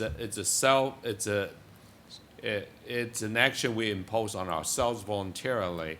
It is not a funding source. I just want to make sure that everybody knows that, or that's the way I understand it. This is a set aside we voluntarily impose on ourselves. This is not a funding source. So so definitely this is a general fund money, unless it's the funding source actually allow for public arts. So we're really talking about for every city capital projects, we're setting aside 1% of our own general funds to fund public arts. Yeah, Well, and I think the thinking behind was that we're gonna ask other people to do it, shouldn't we be part of that as well? But that's taxpayers' money that we're asking. Yeah, and I think like Mayor Pro Tem says, I mean, we're basically saying we need to walk the walk. Right. Or walk the talk. Yeah. Okay. Actually, Mayor, I'd like to make some general comments, actually, Okay. before going to those, if that's okay with you, because I think my comment pertained to the entire discussion here. Okay. Well, and I don't have any problem with that, but I think Councilmember Sternquist was given the floor first, and Okay. I don't know if she's willing to relinquish that, but if she is, Oh, that's up to her. I'm fine. I wanted to talk about the commercial first, No, all right. Okay. so. All right. So. Chair meeting, go ahead. General comments, go ahead. General comments, because this whole notion of art, I think there are several questions here that we need to look at. Number one is that whether or not, I think there's no question that in our mind that public art is a good thing. It has general benefit to the whole community. The question really that I think we need to ask is, where should the revenue come from? I think supporting public art, there's no question. I think it's hands down. I think as far as this council is concerned. But I have some questions as to what funding source should be used. And Mayor, you mentioned that when we set up the public art committee or commission, the thinking at that time was that the commission should find its own money source, which is kind of hard, or we need to, but it doesn't impact general funds. And actually, ever since that time, I've been thinking about this question of whether or not commercial development or any development should really bear the blunt of that. Why new construction to bear the blunt? If public art is such a good thing, just like park services, just like landscaping, just like irrigation to provide soccer field, just like cleaning city streets, all the services, police, fire, library, anything, that really benefit the general public. Why should the new construction bear the brunt of that? Versus what? Versus funding it out of general funds, just like everything else. I do not, I have no problem of having, but following that logic, I have no problem in setting aside 1% of our money for capital projects, and a lot of cities and the municipalities do. But I do not think it is necessary. We need to focus on new construction, or construction for that matter. If it is such a good thing, that we should fund it. We should think about balancing our budget and find money, and a certain amount of money, not necessarily 1%. We should decide what that amount needs to be. And we need to fund public art from our general budget every year. So, given that, then we can come back to this. Then, yes, I am for setting aside money for capital projects. Okay. Would you like any general comments before we get into some specifics? Sure, just briefly, I'm for setting aside some money only if we do have monies coming in from the commercial also. And I think that the $50,000 threshold is much too low, and that it should be higher, because I think that does put a burden on the mom and pop stores in our business area. Okay, well, let's get to the specific. We'll go one by one through. Any other general comments, since my left side's gotten to speak, the right side gets a shot at it.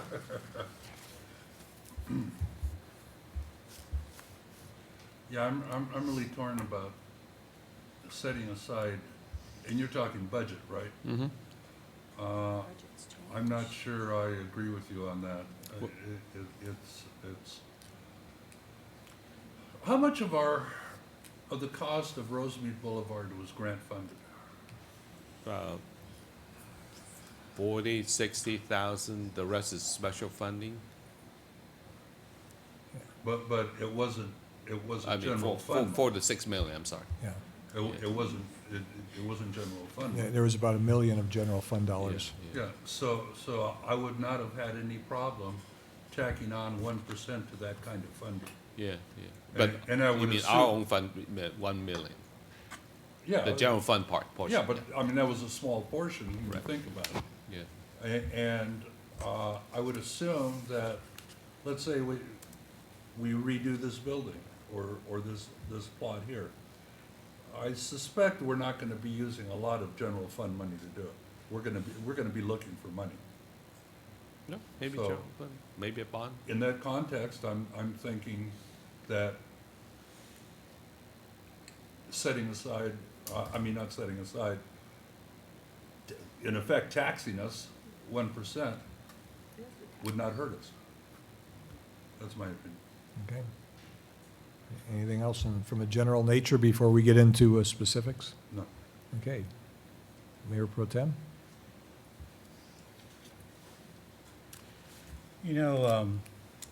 I love this process because it gives everybody the opportunity to voice their opinion, and I truly value the opinion of those in the audience who come here and give us their perspective.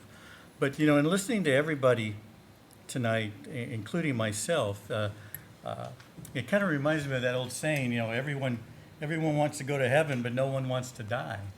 And what I mean by that is nobody wants to pay for this. We all agree that it's a great thing for our city, but who's going to pay for it? Somebody has to.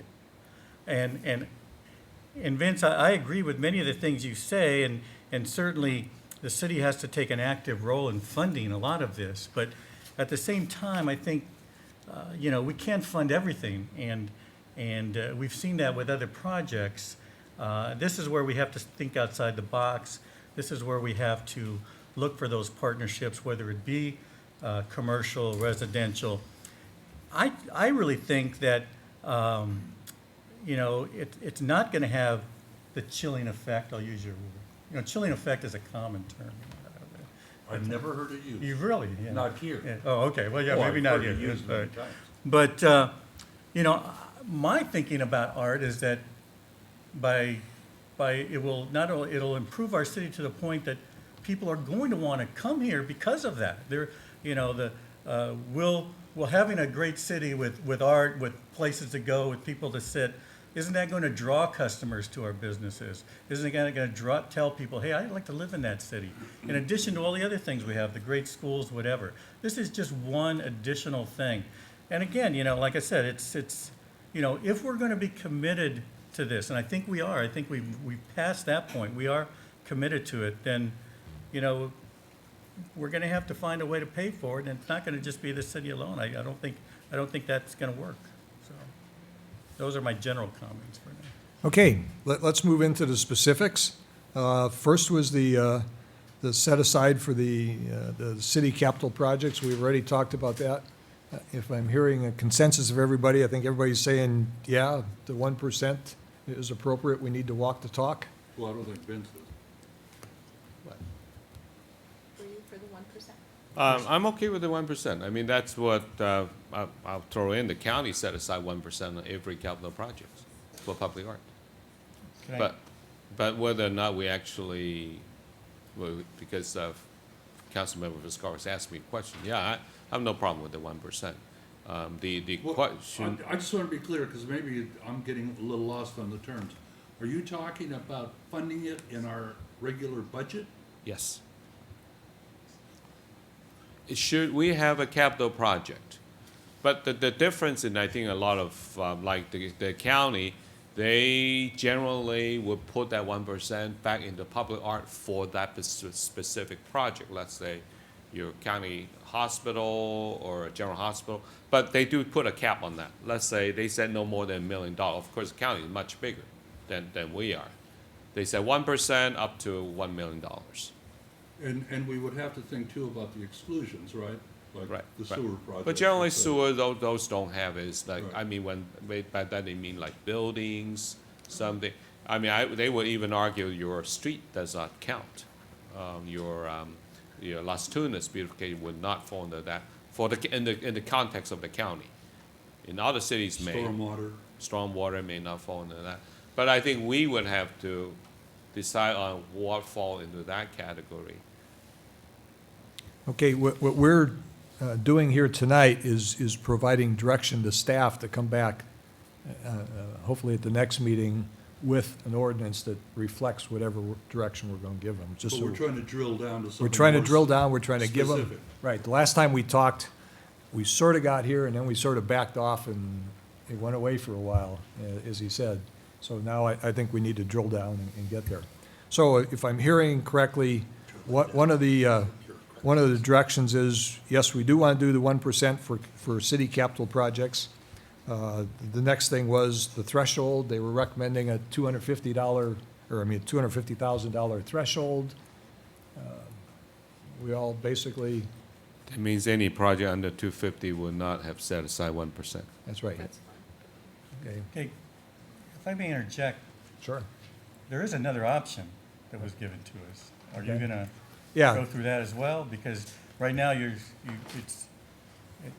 way the direction is going, it almost appears that we're a foregone conclusion that we're being asked to agree on one of the options when there in fact is two regarding the city cap improvements. And frankly, after reading this, I kind of agree with the West Hollywood method, and that seems to be the way cities, progressive cities in this area, are going in that direction rather than the straight percentage with the threshold. So. Okay, on one side, you're right, there's two alternatives. One side, we said 1%, $250,000 threshold, with some exclusions that have been identified here. The other side, the other alternative was that the city can elect not to designate a percentage set aside for the capital improvement projects, but instead stipulate in the ordinance that it may designate a funding appropriations from CIP artwork on a case-by-case basis. And this sort of got triggered with the different funding requirements and everything else. And I believe that's the other alternative you were talking about. Is that correct? Correct. Okay. But if I may, Mayor, I think there's also another refinement that needs to talked about. That is, what are we going to use this money for? Because like in the case of LA City, LA County, the set aside is actually used for that project.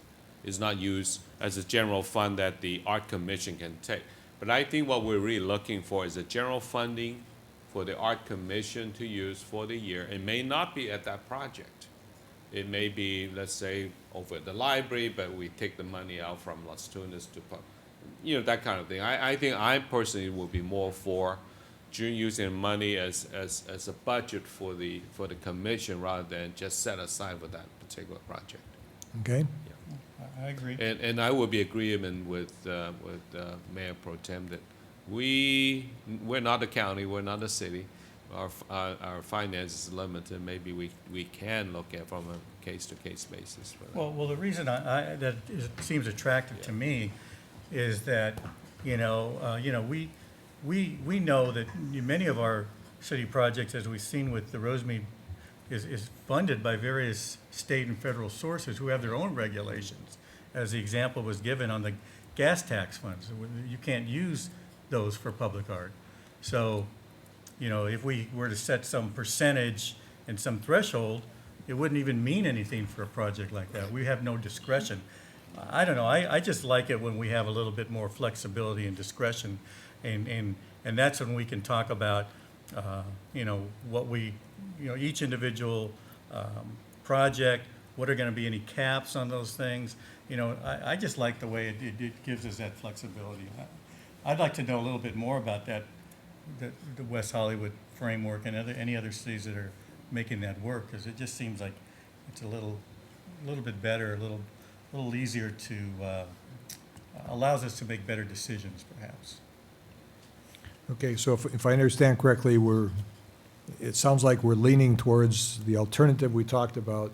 And as council member, you said that the money wouldn't necessarily go to that specific capital project. Yeah. I mean, we're a small enough city where, it's Well, not, and I it's think not as if you. that applies to all three categories. And I think Brian mentioned that earlier. That's for another discussion as far as the policy How it's and spent. how it's used and how it's spent.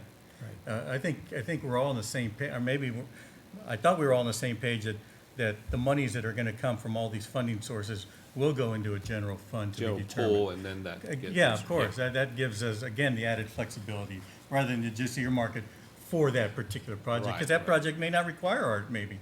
Right. If it's a sewer, Yeah. you're not gonna be putting art in a sewer, I don't think. So- Maybe you would, I don't know. Would you? The nice is there- manhole design. Yeah, You don't there- cover it. Consensus on that? Well, I At least think, that I part think we that- have consensus. Because We're- that's key. We're moving in that direction, that the money would go into the public art fund, not the general fund. I mean, there's a specific fund set aside for public art. I see heads, I see, Yes, I would agree I with see that. 5 heads nodding. Do you have the direction? The lawyer hasn't talked. Staff have? We understand if that's the consensus. That's a legal term. Okay. Heads All right, nodding. we got that one? All right, let's move to the second one. This is the commercial and industrial projects. To start with, the recommendation, I believe, from staff is a 1% fee with a $50,000 valuation threshold with some possible exemptions. So let's go through, first of all, the 1%, then we can look at the threshold, and then we can look at what exemptions may be. Okay, so are we comfortable with the 1% on industrial commercial? I am. Okay? I am, but not at the $50,000 Okay, threshold. let's do the 1% first. Okay? I'm not, as a matter of fact, since I already stated my case, I really don't think we should burden new construction or commercial or industrial project, or any project for that matter. I think we have a hard time attracting businesses, the right businesses to Temple City. I mean, tomorrow night we'll be talking about Las Tunas, a beautification. The whole purpose of that project is to transform our Las Tunas Drive, our commercial corridor, we're talking about, we really want those national tenants, we really want credit-worthy tenants. I mean, we all seen what's happened in the last 10, 20 years. They've been, you know, the Alpha Beta project has been sitting there vacant for 20-some years. And I really think that we should not, just because we can, put the fees on commercial development. I don't think we should actually burden that. I think we really believe in the public art. We should fund it out of general funds, regardless of commercial development. So, Okay, so if I can finish my thought, it's like, in my case, I would not impose a fee. Okay, so you're saying for commercial, industrial, no fee? No fee.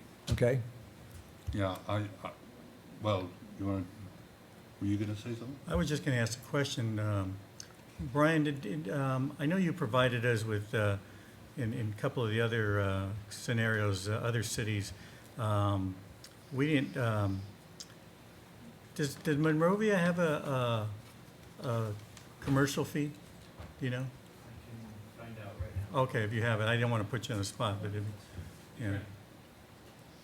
I knew you would.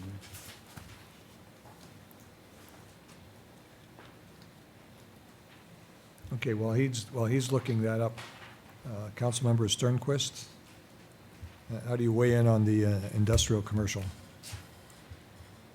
I think we need to get public art fee if the city is going to set aside some money. I think, you know, the problem is that we're not all, hopefully we'll always be in the position that we are in this city, that we have some relatively, you know, strong reserves to get this city through 2 years. We don't know and we can't predict what the future is.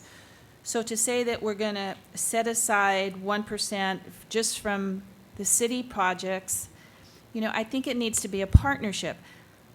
I don't think we need to heavily burden our commercial and the residential people building. That's why I asked about a flat fee. And maybe it's something to, you know, consider a reasonable fee that people are comfortable with in the commercial and in the residential versus a percentage of $600,000 or, you know, $1 million or whatever it is. But, you know, if we're going to do public art, it needs to be funded. And the city might not always be in the position. And we're setting this precedent now for what's to come. So I don't know if I'm comfortable with 1%. I personally think that that might be difficult for smaller businesses. And we need to expand our commercial base. We need to get more taxes into the city. And I think big, like you said, big box chains or national brands, if they're gonna come, they're gonna come, and they're gonna pay $5,000 or $6,000. It's the mom and pop and small businesses that we already have who want to remodel and upgrade their business. And they're spending $50,000 is not a lot to remodel a business, and then they're going to be imposed on top of that. So I think that threshold needs to be much higher, and it needs to be for those national brand chains. I mean, if they have the money to come, they're going to spend an additional $7,000, $10,000. They're not going to stay away for that. But a small business might. Okay, so let's take these one at a time. You're saying the 1% fee is okay, but the threshold needs to be discussed further? Yes. Okay. Well, I don't even know if the 1%. I've got one and one so far, okay? The 0.5%, a 0.5%, I'm comfortable with too. Okay, well, let's go the rest of the way on the 1%. Okay? I'm thinking any public art that we do is going to be visible, and the small mom and pops that you're talking about are the ones that are going to benefit from it as well as the rest of the community. I don't think 1% of a $100,000 job is onerous. I really don't. But I think this gentleman had a point, that you start talking $100 million, 1%'s a heck of a lot of money. And so I would seriously consider an upper threshold or a cap. A cap. And I'm fine with the cap. And what that cap would be, I guess we can talk about. And, you know, I'm thinking in the $1 million range, something like that, maybe at that point, cap it. So that's where I'm at. How much? Okay. What'd you say? Maybe $1 million. $1 million. Yeah. The value or the I didn't go where- the contributions? No, the value. The value, so somewhere between, if we Between did, 50, that's an example, someplace Okay. between 50,000 and $1 million, it's 1%. After that, we come up with a number. okay? All right. $1 million So- is the construction cost, not the fee. Oh, correct. Okay, Yeah, at first yeah. I thought it's $1 million a cap, because $100 million construction at 1% is $1 million fee. So I just want to make sure I'm hearing it right. So you meant that cap should I be thought I said some- that on I just want to make the sure. construction cost. Okay, Huh. okay, so you're saying yes on the 1%, but we need to cap it, both sides? Yes. You're saying we need to cap the bottom for sure, or do the bottom, okay? Tom? Were you able to find that? Yes, the valuation threshold is 1 million. But For Monrovia does Monrovia. impose a fee on commercial? Yes. Okay. The reason I ask that is because I think most of us will agree that Monrovia, at least they've been mentioned a number of times here in our meeting, as a model of development. Of course, all of us took a hit when the redevelopment projects, but it doesn't appear that their fees have any chilling effect on their commercial projects, and in fact, they continue to be the model, I guess, for many of the cities in this area. Except for during the recession. Well, we're all hit there. So anyway, I don't really buy this chilling effect thing. I think if a company is going to come here, they're going to come here, and we're not talking about money. I think everyone needs to share equally, including the commercial projects. However, I do agree, I think, I don't have any problem with 1%, and I also agree that there should be some cap. I think that's a fair way to do it as well. Monrovia does have a cap, I think you said? Said $1 million. $1 million? No, I'm sorry, the threshold Oh, the is $1 million. threshold's $1 million, so they don't start taking until it's an over $1 million project. Correct. Correct, all right. But Oh, there- really? And we haven't talked about thresholds yet, I don't Yeah, think. no, threshold's next, we're, Yeah. But there are some cities that do impose a cap. I believe they're on the West Los Angeles County cities. I want to say it's like Calabasas or Agoura, one of those cities, and we can look into that a little bit more. Yeah, I don't have a problem with a cap. I'm not sure I would go to $1 million. I think that's a little too low. I mean, it cost $1 million to build Phoenix Kitchen, you know. Did it cost that much? Yeah. Yes, well, that's $1 what they say. million. And the new, Tuan, that's over Tuan, $1 million. Yeah. $1.5 million, I think, the Guppy House was over $1 million as well. $1 million doesn't go as far as it used to. Yeah, I don't yeah, know. Hate to say that. Breaks my heart. All right, so I'm good with the 1%. I like the cap idea though as well. okay. And then we need to talk about the Yeah. threshold.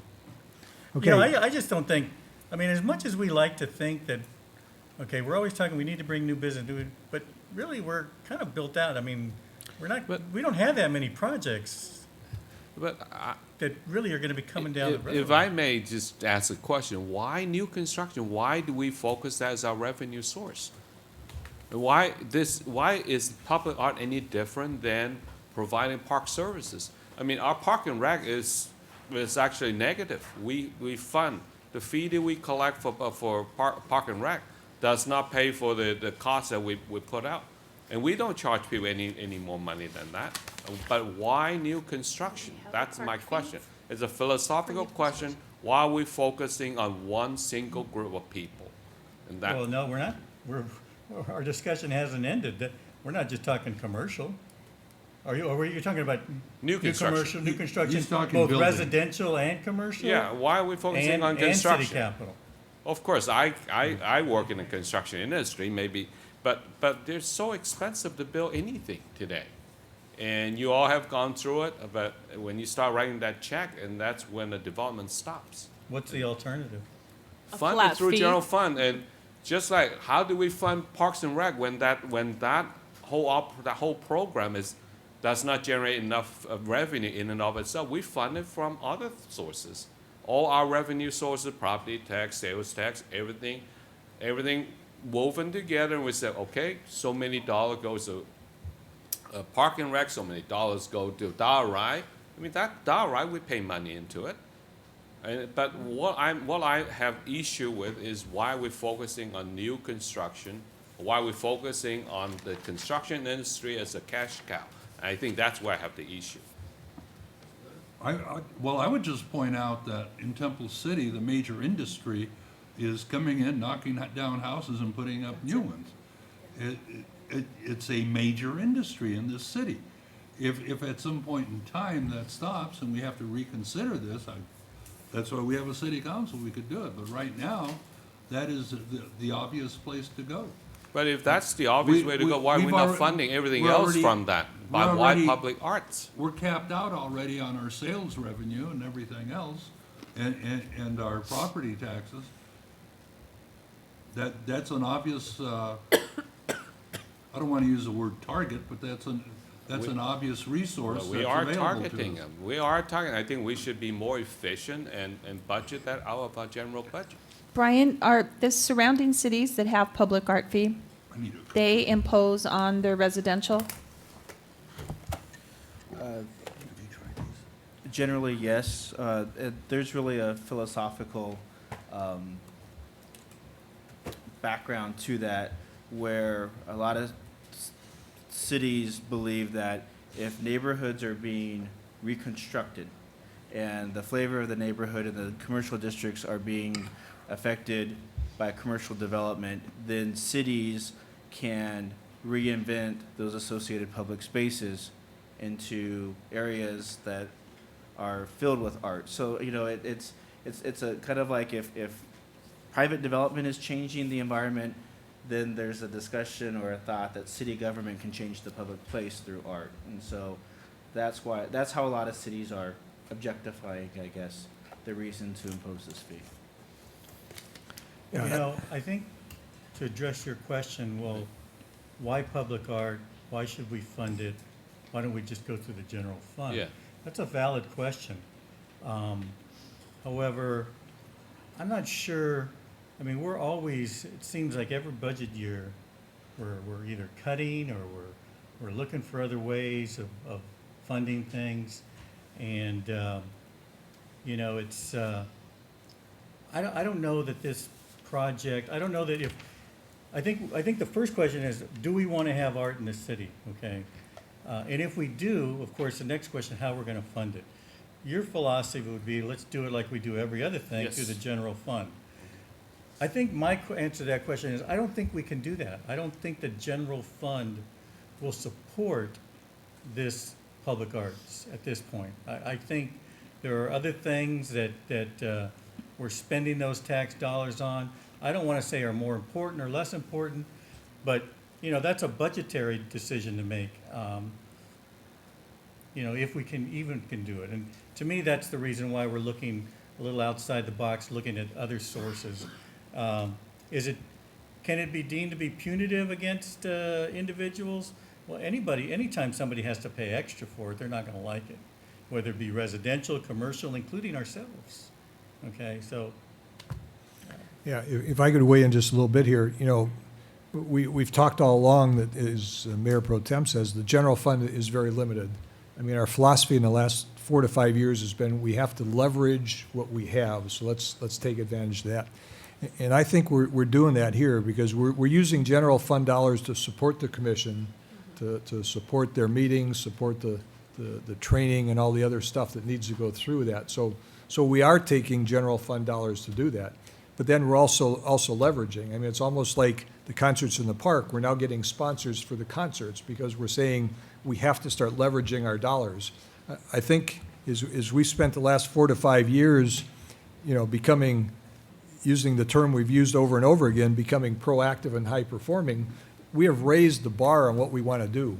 Our strategic plan has given us way more than we can possibly do with the general fund dollars. So I think we've got to use those dollars to do the leveraging and all the other stuff. So just to say, okay, that needs to go in there and compete with the sheriff and all this other stuff, I don't think that's what we intended to do when we got started here. So I understand what you're saying. If I may add one thing to that, but I think that's because of the strategic plan. With so many other things that will be coming back to the taxpayers, to our residents, to all the businesses, and knocking on their doors for funding. And this is not going to be the only one. And just because we started here first, I think we need to be very cognizant of what we're planning on doing. Yeah, and I think at some point, the residents and the businesses of Temple City say, am I willing to invest money? I mean, nobody wants to pay taxes, but at some point, you're paying taxes is basically investing in whatever you're trying to do. I mean, you can pay dollars for national defense. I mean, you can pay dollars for wherever. And to say I don't want to pay it means that you don't want the service. So I think the challenge we have is to identify clearly what investment we want people to make and what they would get for it, and then get their feedback. I mean, this process is all about getting feedback from the people on what we want to do. So okay, let's move on. So on this one, we've gotten so far where we've got commercial industrial at 1%, and I got one no, I got one yes. I think you were a yes. You're a yes on the 1%? The 1%? Yeah, I'm okay. Okay, so let's move forward with that. Let's look at the envelope that we're talking about. So we have a recommendation from staff for a $50,000 lower threshold. And let's talk about that one first, and then we'll come back and we'll talk about the upper threshold. Are we comfortable with the $50,000 valuation threshold at the bottom end? Brian, you said that only Baldwin Park and one other city used that low of a threshold? Just Baldwin Park. Just Baldwin Park. Yeah, I was going to say. Monrovia's milling? Yeah, I'm not that concerned. I mean, we did cycle tracks on Rosemead Boulevard. Nobody else had done those. That doesn't mean that only if somebody else does it that we do things that we're doing. So I just want to throw that out. The staff has presented us on attachment A with the numbers, the hard numbers, based on the previous year regarding what the threshold would be and what the 1% would be from that. And at $50,000 threshold, based on last year's numbers, we would realize $14,000. At $100,000, it would be $11,000. So there's a $3,000 difference. I mean, either number is not significant.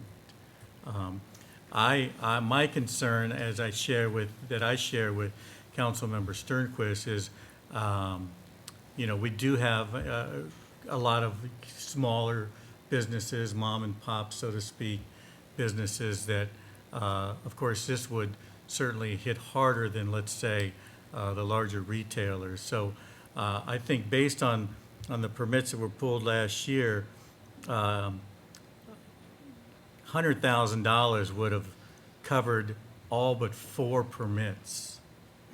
Okay, and I'm looking at this, and I'm looking at the difference between 14 and 11. I think in weighing all the factors and who is going to benefit, I would probably be more inclined to raise that threshold, not to 50, but maybe a little bit higher. $75,000, $100,000. It will help smaller businesses, perhaps. Okay. You're not addressing the upper cap yet. That's a separate issue. Let's deal with the lower threshold to start with. Okay, so proposals on the table to provide direction for $75,000. Well, I'd like to see the 100, I'd like say, you Okay. said. yeah, I'd go 100. Okay? Yeah, I'm 100? comfortable with 100. Okay, we got two at 100. I'm willing to go with that. I could Okay. accommodate that. I don't want to see anything, so. Okay? Okay, I agree with that also. So let's put 100,000. Again, this is direction to staff and coming back with something. So we got a 100K bottom. And what are we looking at for a cap?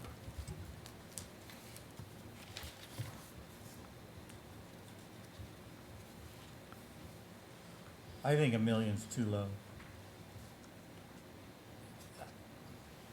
But I have nothing to base that on. Just based on, I guess, on what we've seen happening in the city with some of these projects. You know, they're all $1 million or more. You know, I think it should be a little bit higher than $1 million if it's going to have any impact or help us in any way. So my proposal would be, I don't know, 2 million, $1.5 million, something over than $1 million, whatever. Okay, let me test out a 2 million upper cap. 2 million would equal $20,000 at 1%. Meaning that you're talking about, we No, it would messed have up. to, in other words, 2 million, that would be the cap. So $20,000 would be the cap on, Maximum you the could maximum that any commercial would have to do.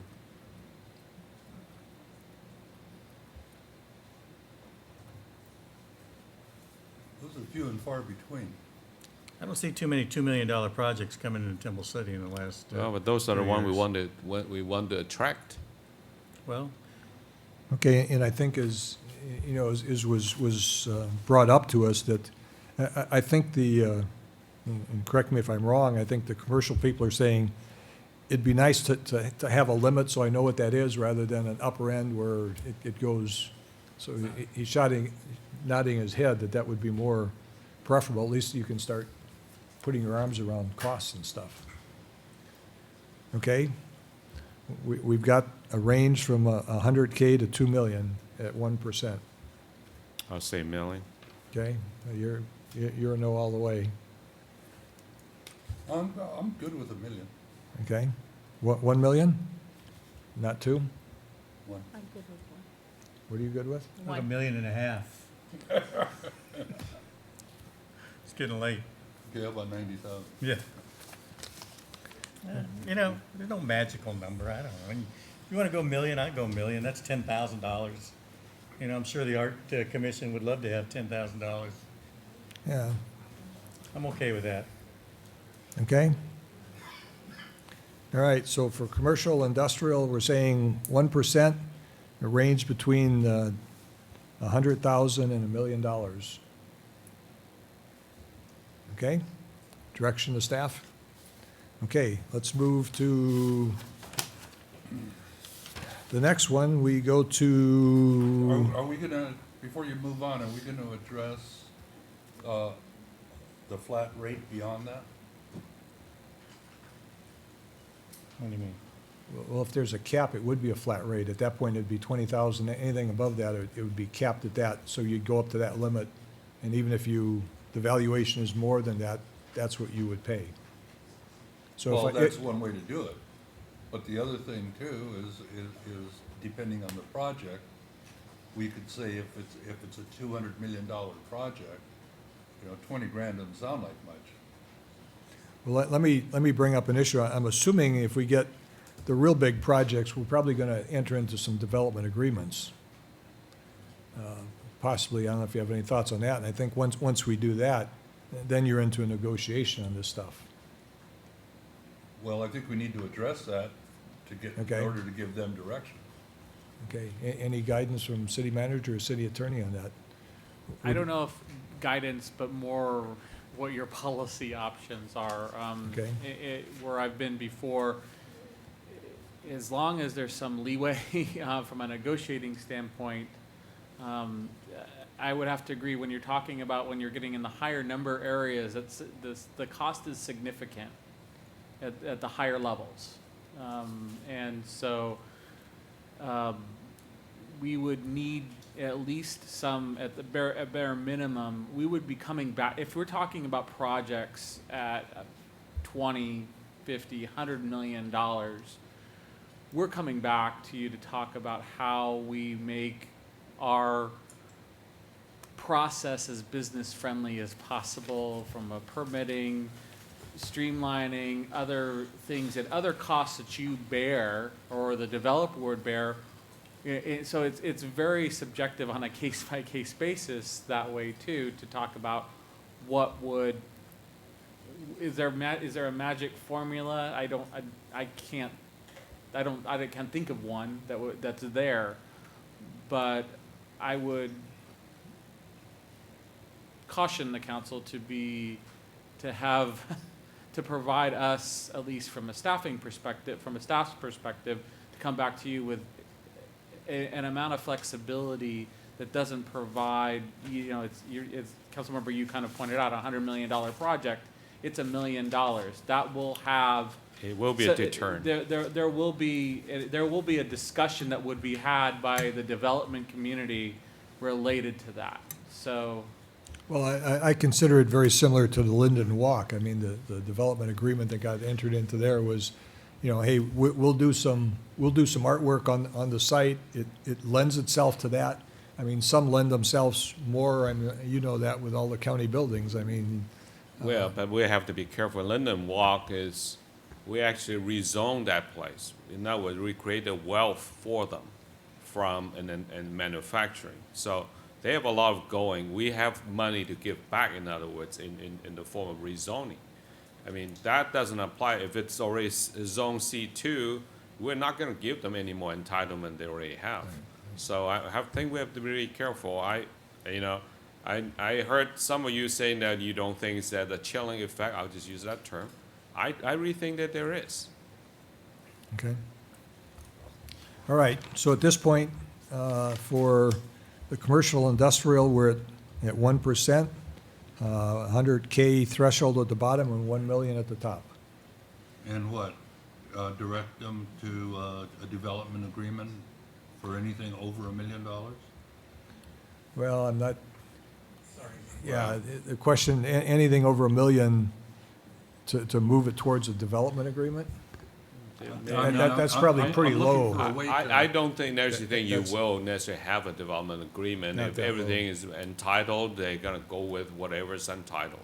So you don't necessarily have that development agreement. And then I would also put it out there, on a large scale project like that, you'd probably be looking at replacing sewer, replacing a lot of utilities, bringing a lot of stuff in it.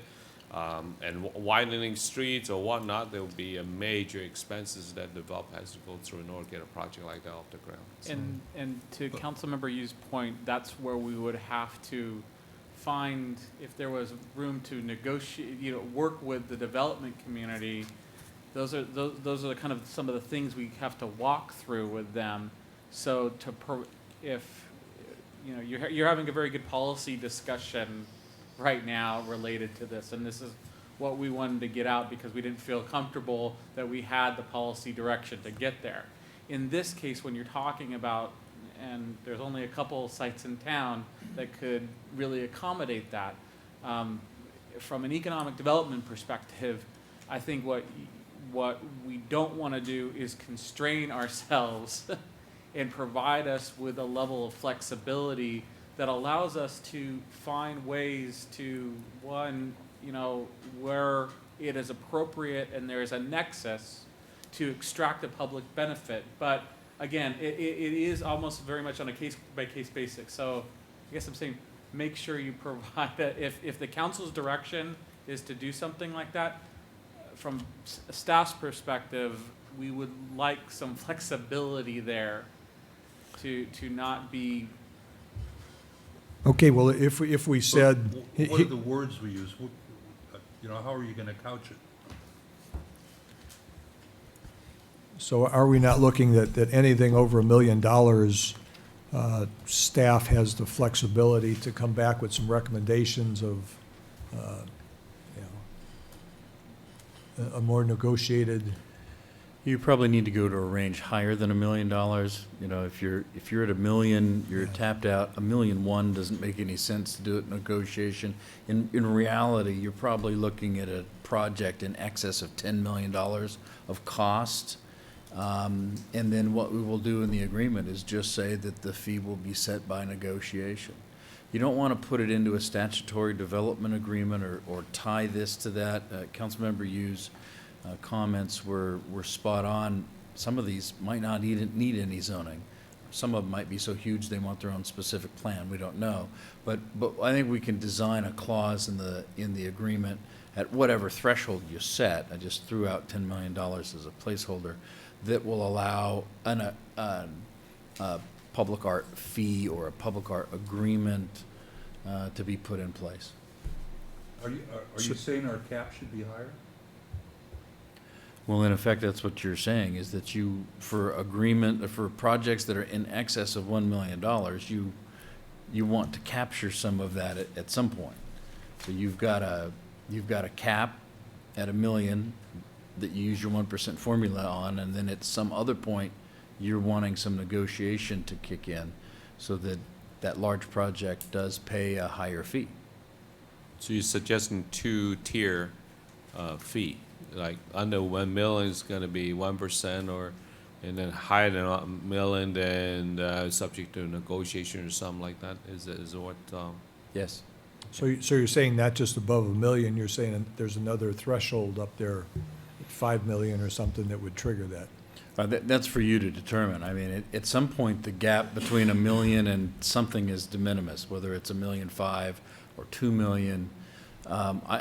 Because of the nature of the values that we've heard tonight from you on just putting in a new restaurant or rehabilitating, I mean, you know, $1 million or $2 million isn't that much money anymore. So maybe it's 3 million or 5 million. I don't know the right threshold, but there needs to be some material difference between that million where you stop using the 1%. These projects would still have to do the 1%, but when you get up to a certain other level, it's a whole different animal, and you need the city manager is going to have to negotiate.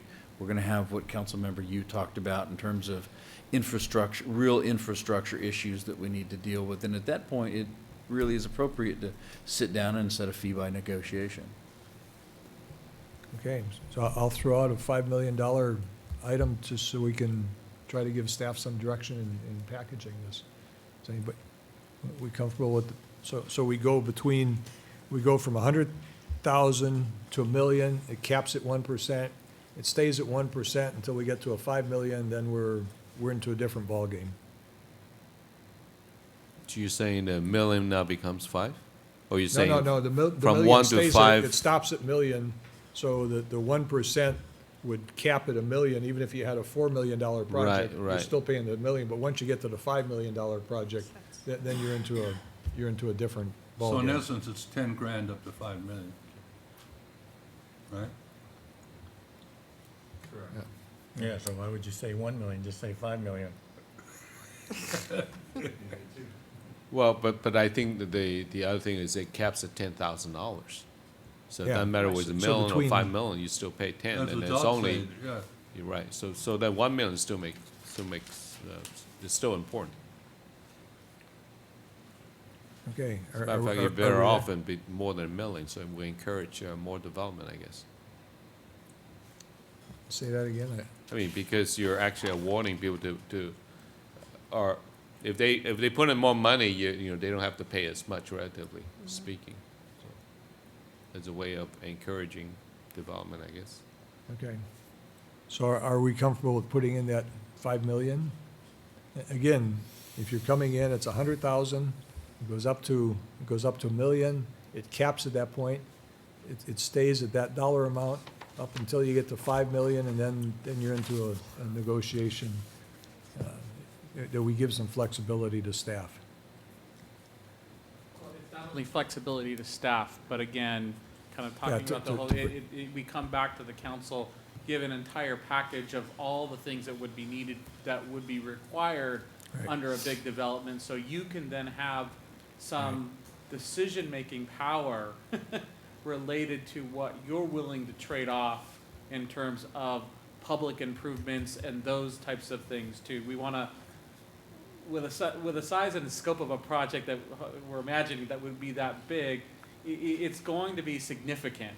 And we want to, at least from my perspective, we want to have the discussion with the council on terms of what are some of the trade-offs with that type of fee at that type of size, if that makes sense. Yeah. So you're comfortable with the direction? It's the policy decision of the council, Okay. but we just laid out what.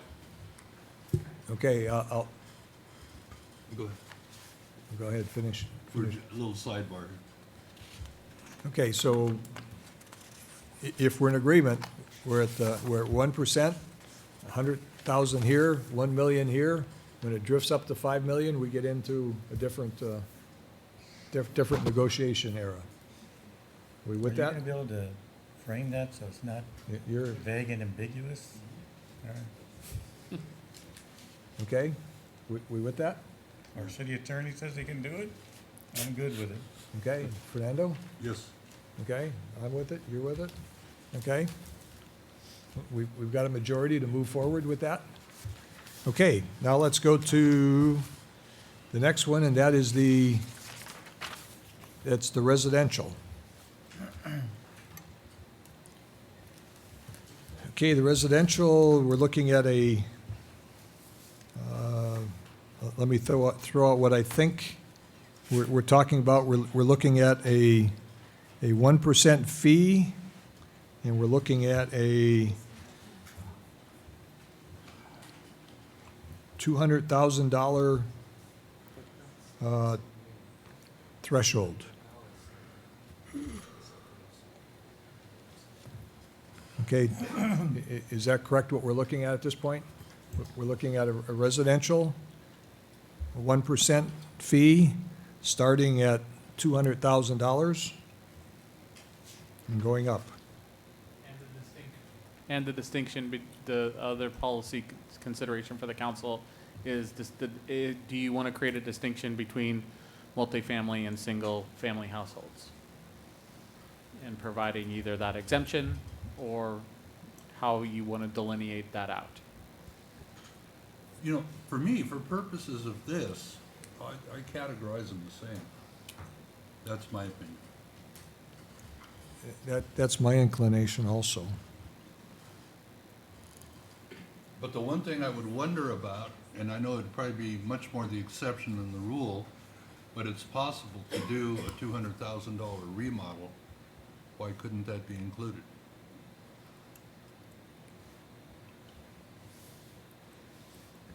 Or how would you guys feel about that?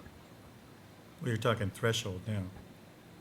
Is that what you're talking about? Well, yeah, that's what we're talking about. Well, no, I think the question was, is it gonna apply across the board to all residential developments? And then your additional thing that you just brought up is where would that threshold be?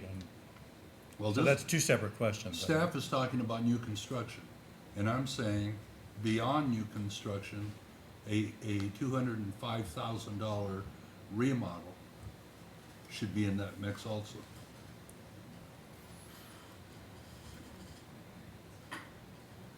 You were talking about that. Any thoughts on that one? You know my view on that. I don't think single family should be included. That's why we have had this discussion last time. I don't know what is the distinction between, let's say, a single-family residence and let's say a two-unit where two families are living? Why the distinction? Well, last time we made the distinction because we were saying if it's a multifamily, you are developing it for a profit, you're selling it. Whereas single family, you can remodel it and be your own house, or you build your house for yourself, or whatever. I mean, all four of you have done that. Yeah, but then they could also make a profit by True. tearing down the house, building it, and selling it now True. for a profit. True. So they still can make a profit. I don't know that's really a true distinction. I mean, either way, whether Which, you're by the way, happens a lot. Yeah, it does happen a lot. They come in, they build it, and they knock down. And truthfully, again, I get back to the fact that if this is going to have any teeth to it, most of what we see happening in the city now tear downs and build up a large homes and, you know, multiple families may be living in them, or they take up quite a bit of space now, and, you know, I just don't see the distinction between that and a multifamily. Okay? Well, I think you need to look at how much money you'll be generating. I would argue for a city our size, well, I do support public arts. I think this generate way too much revenue for what you're doing. Well, I don't know, based on the numbers the staff is giving us, so far, we've seen, from commercial about $14,000, and from, capital improvements, I think it was like $40,000. I don't see that as a whole lot of money per year, to be honest with you. Hey, Brian, Especially since we know that the bust out there cost us $10,000 alone. I was just for gonna a head ask that Brian, big. what did we Well, that pay extra for the sheet has bronzes that, over which there? I actually gave it to you. I don't have it anymore. Kenny, What's that? 60 The grand? one that I said there. What was For two? 60 grand? The two bronzes we put on Rosemead. Mm. No, oh, yeah.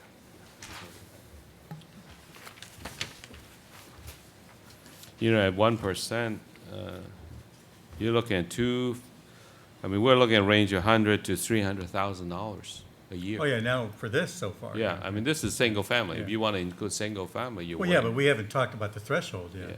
We can make the threshold higher, and, you know, that would, How much public art money do you really need to generate? Let me ask that question too.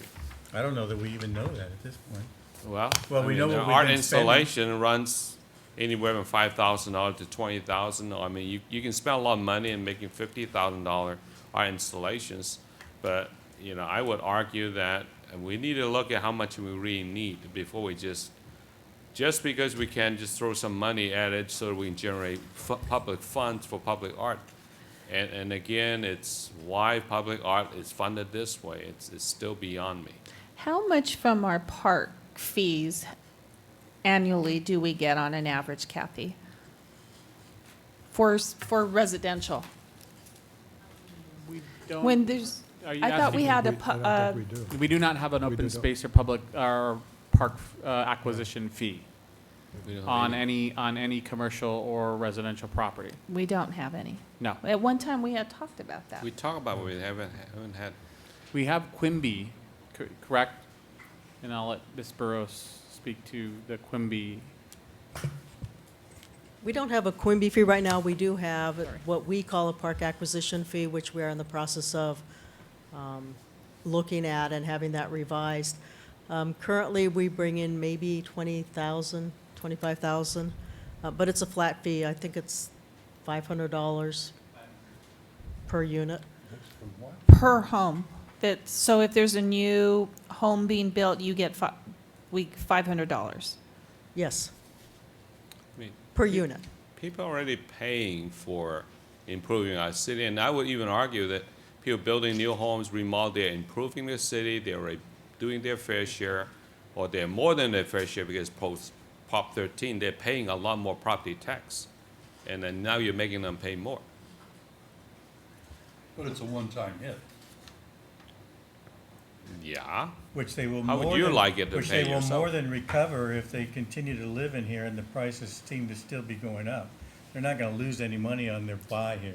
But why new people? Why new construction? I don't understand. Well, that gets back to the philosophy of what we're Exactly, talking about. but why this? I mean, still have not heard a convincing argument. Why to me. not? Why not everything else? I mean, we can put 10% on construction and say, we gotta fund a new You're city making hall. I think you're making the same arguments that people were making years ago when the IRS came along and said, we're gonna start taxing your income. Well, what do you mean you're gonna tax their income? How can you do that? Well, somebody's gotta pay for these things. Well- If we discovered oil in Temple City and we started drilling it, you don't think we would be going after them for public art or for something? I would go after for something else, but not necessarily public art. I mean, I just don't find the nexus between public art and new construction. I just hard to make that connection. There aren't that many sources available. But why we're not funding everything else through this way? But why public art this way? Why can't we Because budget? we've maxed out our budget, actually. Well, I do, when for some reason, I thought we were getting a larger amount of money for residential homes for parks. So I understand, Vince, your rationale, like, why aren't we doing the same thing for parks? For new builds, or why are Right, we because- just picking on public art? Well, Maybe because- we will one day have to do that. That's for a different day, a different discussion. That may come down the road. I don't know. Maybe we will maybe we won't be able to fund that through our general fund anymore. We'll have to look at other ways. Who knows? That could be in the future. The new council can take that on. Well, any cost of living you'll be paying too, so. Okay, we're on the residential. Are we close to a break, Mr. Mayor? Are we close to a break? You need a 5-minute break? Should we use them? Okay, let's take a 5-minute break.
Let's screw the net. I talked to Brian about it, so why are we paying $1,800 for those wood monuments? Wood or $18 each, we bought 100.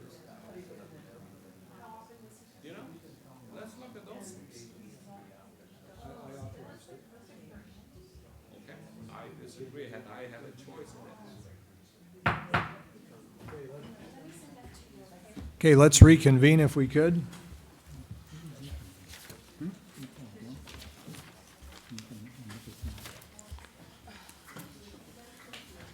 Okay, we left off, we were talking about the residential, how to proceed with the residential. Let me throw something out for discussion here. If we look at the figures that we were given,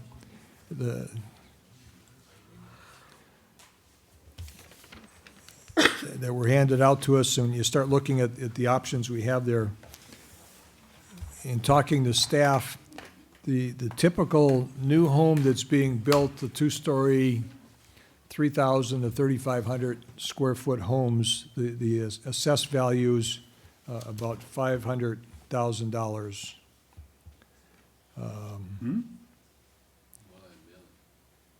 No, the value. Yeah, let me get the right terms here. The assessed value, is it? It's the construction valuation. Construction valuation. Right, it's determined, it's a formula that's determined by the building code. So it doesn't necessarily, it does not reflect the property value, and in many cases doesn't even reflect the actual cost to build. It's just what it's valued at per building code. Okay, so if I'm looking at this correctly, last year, there's about $11 million of that, which means there was probably 20 of those Where's he at? that took place. This is the Yeah, sheet that they had. And what are you looking at? I'm looking on the left side, if you look at the $500,000 number coming down the left side, the Okay. threshold. Yeah. You come across there, the total assessed value was 11 million. So if you divide the 500,000 into the 11 million, you got about 20. Okay, so there's about 20 units that would have generated if you go all the way across, if we had a 0.5%, that would have generated about $56,000. If you go to the 1%, it would have generated $113,000. Right. You follow me across? Yeah. Okay, so one of the proposals here is that we look at, and I'll throw it out for discussion, is that we use a 0.5% fee for residential, and that we set some threshold. It could be that the $500,000 at this point, that you would have to hit that threshold before you would contribute into this. Okay, and that would generate, based upon last year's numbers, somewhere $50,000+. So if you build a house for $250,000, you're not paying anything. That's correct. It's the construction value, and it's basically a square foot thing, I think, Michael, isn't it? With so many dollars per square foot.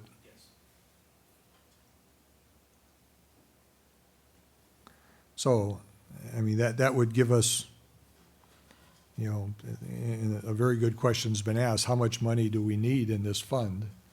And, that would give us, about $50,000 plus or minus. You still have you still have the commercial and the multifamily commercial on top of that. Yeah, which is very limited in our city, and since Well, 85% from what we of- just discussed, it's $11,000 from commercial, and, That's the only one. would be, and, so- because our threshold for multifamily is, I think another $10,000 based on these two tables. Well, we were combining, if I understand what we did, we combined all residential, whether it's No, this- single family or multi. This excludes multifamily, this table that we're looking at. The one that's you read out, Okay, 56,000. you're right, you're right. So it's, we should need to add, and Okay, so we then need to address, well, do we need to address, if we identified the threshold at 500,000, so that would give us 50,000 excluding the 4 units plus. And if you Okay. factor in the 4 units based on staff's numbers, at 250, that was going to generate, another, what, 20, no, 1% of 23 half a percent. 23,870. Is it 0.5% of multifamily as well, you're saying? That was a two. I think at 0.5%. That would, 250 threshold would generate 23,000, so if you go up to the 500 on that as well, that would be half of that amount, so so you would add, to me, you would add the 56 plus the half of the 23, so another 12,000, so it's about $68,000 would come from both, multi-units and single family, at the 500,000 threshold and the 0.5%. Okay, so that would give us, if we rolled everything in here, the commercial were 10, 11,000, residential, not the 4 units and above, about 50, plus 10 to 12,000 for the 4 plus, that would give us about $70,000 per year if things went according to this.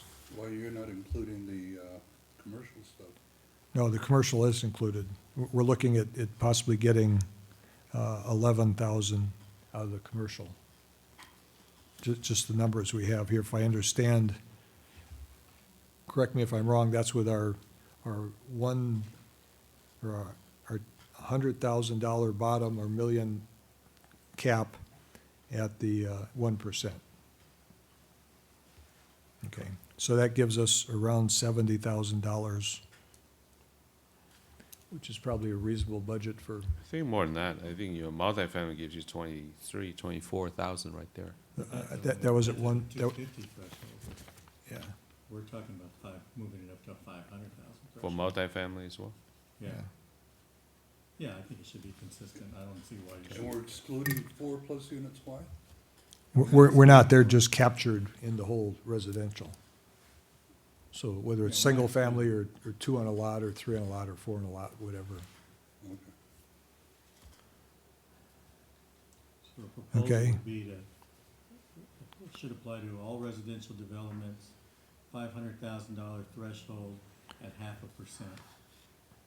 0.5% of 500,000 is $2,500. Right. Now, what we could also talk about is a cap as well. I think we put a cap on commercial, should we put a cap on residential? I don't know that have we reached the $2 million home in Temple City yet? I don't know. For sale, yes.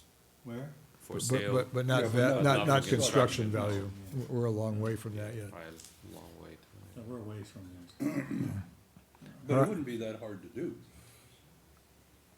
I could see somebody doing it. Well, we're limited in size in Yeah, Temple size City, is so low. we have Yeah. we have a cap on size. 3,500. Yeah. Square foot. All right, so let's try to wrap up the residential. We're looking at a 0.5% with a $500,000 threshold. Excuse me, Mayor, I'm sorry, we have a question. What is the threshold for the multifamily? It would be the same, everything would get wrapped into the same 250? thing. 500? Okay. Because if you do 500,000 for the multifamily, you're not going to get any funding. Can't hear you, Brian. I'm sorry, if you do the $500,000 threshold for the multifamily, or the 4+ units, you're not going to receive any funding. Why would that be? Because Because- they Oh, issue because they permit ranged one to by 408. Right. Because they only went up to 408. one. No, they issue permit for each unit. I know, but the average ranged from 214 to 408, so we didn't have a 500,000. Right, last year. unless you add them up. as, okay, you're probably 4 units, then even though the permits are issued, they were issuing 4 permits, but for art, we're gonna add them up, otherwise you're not getting anything. Right, so Linden Walk will have been 74 building permits. Each permit goes to one address. Okay, so that begs the question, then the question says, do we distinguish between the 4 and above with a different set of regulations or conditions? Or do we provide direction that if you come in with a 4 and above, that all the values are calculated together to determine the fee? Or you have a different threshold for multifamily. Or you have a different threshold for multifamily? I think staff suggested, 200, it's different scenarios. What are you suggesting? No, they played out the 200, 250, and 300, because anything above 300, you're not getting anything. Because they each, even though it's multifamily, they issue building permit per Right. unit, Understood. per address. Okay, so then if, So that'll take your 70,000 estimate a bit higher. So we go with slightly. the agreement that it's mostly the developers that are doing the multi-units. Right. Then we could leave that at the lower threshold, and then the residential leave up at the higher one, so it wouldn't hurt them as much. Yeah. That would be the consistent thinking that we've been talking about tonight, so. So if we say,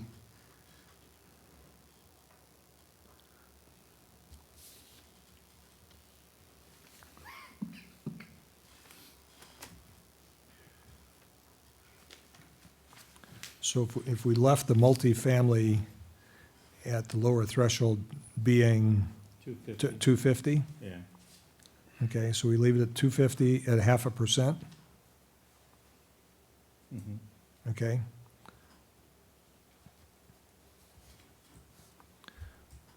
All right, so we've got, let's do the single family, so it's single up to 3. We're saying 0.5% with a 500,000 starting threshold. I'm sorry, Carl, what was the up to 3? The residential. So single family up to 3 on a lot. Okay, Is 1%? is 0.5% with the 500,000 threshold for all 3 of those combined, right? I don't know. Or do Up we, to 3. do we want to separate then just single family and move everything else 2 and above Yes. into the multifamily? That's probably better. Yeah. That'd be Okay, easier. okay. Well, not only Oh, it's that'd easy, be fair, too. you're encouraging, let's say the lot you can do 3 unit, do 4 unit. If I do 3 unit, you're charging me more. So the houses are nicer, but that means you're forcing me to build smaller units with higher density, apparent density. Because they pay less with 4 units than the 3 Yeah, units. so. but the dollars we're paying here compared to what they're, No, this pay- is paying per, it. this will be per house. okay? So what I'm saying, that if that's your goal, you might want to limit this to only single family, not even up to 3 unit. Yeah, no, I agree. Yeah. We do the single family at 0.5%, 500,000 threshold. Right. And then we take everything that's multi, Yes, okay, and we lump it together, 2 or more rather than 4 and above. right. And we're looking at 0.5% with a 250 Threshold. threshold? Do you think that's really gonna make them build a Not with this suggestion, but if you say 1 to 3 at 500, 250. at 250 or 500, and then this, I don't know, I think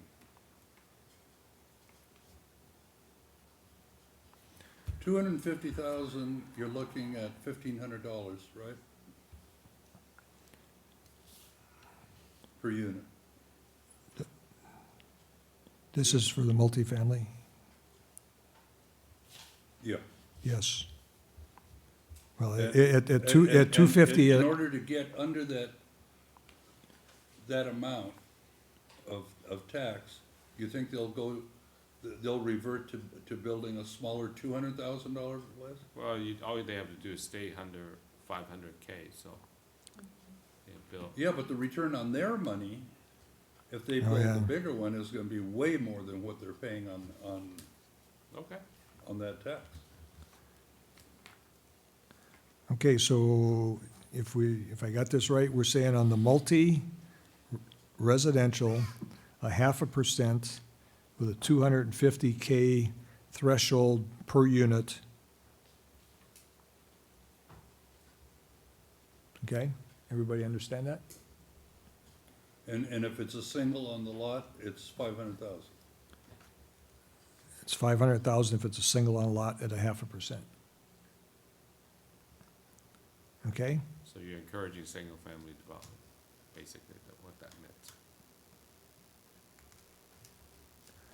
Okay, the other thing that we did not touch upon yet was,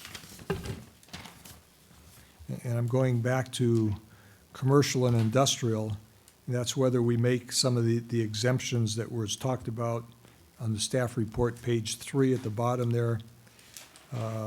Talk about reconstruction due to fire, natural forces, installation of fire sprinklers, government projects, historic property, construction of handicap facilities, building construction or modifications for educational, childcare, nonprofit or social service uses. Are we good with those exemptions? What? Well, education, any education is not unified school district. You're talking about private schools here. So are you ready to exempt private school is the question. Because the schools. School district, they don't need. Public permit. schools They don't are get exempt permit from us. anyhow. They go to the state. So That's, they're exempt. Yeah, they're exempt anyway. What about St. Luke's or the Jewish Right. school up here? That's private school. They would be nonprofit. They would get They hit. would be educational unless we put these exemptions in. So if these exemptions go in, they would be treated the same as the public schools, the How about the TCUSD. preschools? Well, we're looking at childcare, that's one of the exemptions they're talking about. Okay, are we comfortable with basically these exemptions that they talked about here in the staff report? Should we have car dealership in there as well? No, let's leave car dealerships out. Why not? Why not hospitals? Okay, let me, We do have a hospital here. You do? The convalescent hospital near Life of Park. Mm-hmm. Yeah, we do have a Santa Anita hospital. Assisted Living. Yeah, yeah. okay, really a let me capture Yeah, what not it, the kind that you have built. let me capture what I think we agreed to would be direction of staff on the CIP projects. It'd be a case-by-case basis. On commercial, industrial, we've got a 1%, bottom threshold of 100K, the top threshold of 1 million. If it goes above 5 million, it goes into the negotiations process. We just talked about the exemptions that were on the bottom of page 3 of the staff report. For residential, for single-family residential, we're talking about 0.5%, $500,000 threshold, bottom threshold. For multi-family, it's 0.5%, $250,000 threshold. Is that what we're all agreeing to? I think that's My where, understanding. I think that's where. Would it be possible, Brian, or either one of the Brians, to cost this thing out and kind of tell us what we could more accurately anticipate in terms of revenue? Yeah, just cranking out what we got. Well, I think I that think should it's be about, 90,000, if I'm doing the numbers correctly here. We have $91,812. Based upon last Based on- year's, Based on last year's. based upon last year's. You're wonderful. No, no Almost like cents a in there? zip You didn't code. put any cents in How there? about 91,780? Yeah, yeah. 780? Round off. Yeah. Okay. Like a zip code.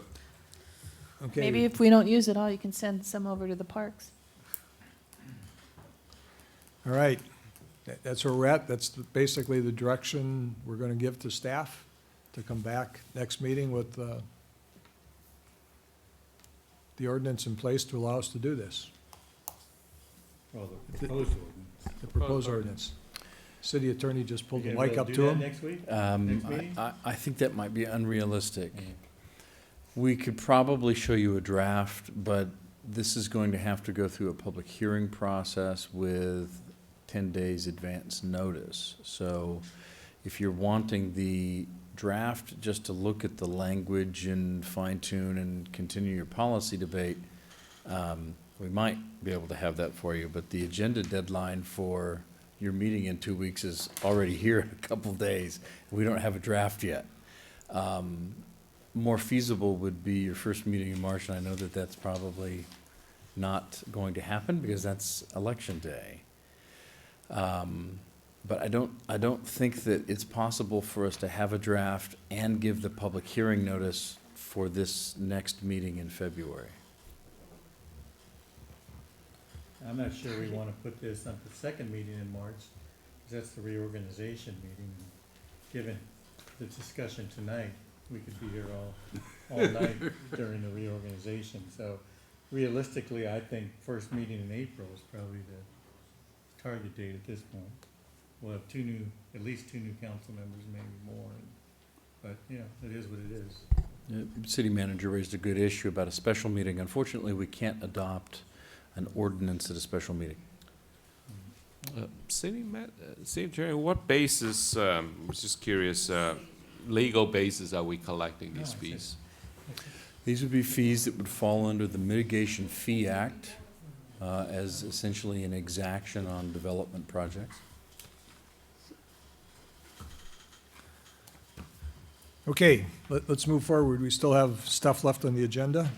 So with that, we got the direction Try reading. we need? Okay? We don't need a Things are motion? good things. We don't need a motion. I don't think we need a motion at this point, no. Okay, we'll go to item 11, communications. I believe there is none. Update from the city manager.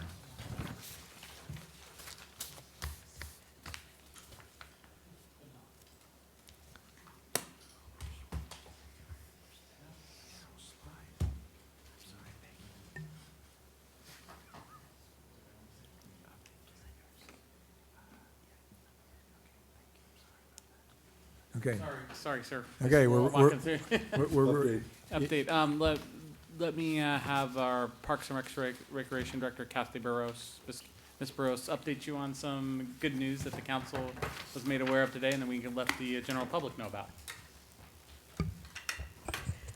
As an alternate funding method. We're excited that we did receive notification from the Parks and Open Space District today that the grant application we had submitted back in September for a walking, jogging path around Live Oak Park was recommended for approval for funding. We submitted the application for $240,000, and we were notified that they will be recommending $240,000. Interestingly, this was only for cities or nonprofits in the 5th District. They had over 49 applicants, totaling over $11 million, and only $5 million was available. So we're very excited that we were one of a few that were approved for funding. So we'll be moving forward with that project. We're anticipating the grant agreements will be worked out within the next couple months. We are right now in the midst of our Live Oak Park Master Plan. So we'll make sure this is one of the projects included, that we can move forward as quickly as possible with this. So we're excited that we did get $240,000. Congratulations. Good job. So do we have matching funds on that? Are there any matching funds in that?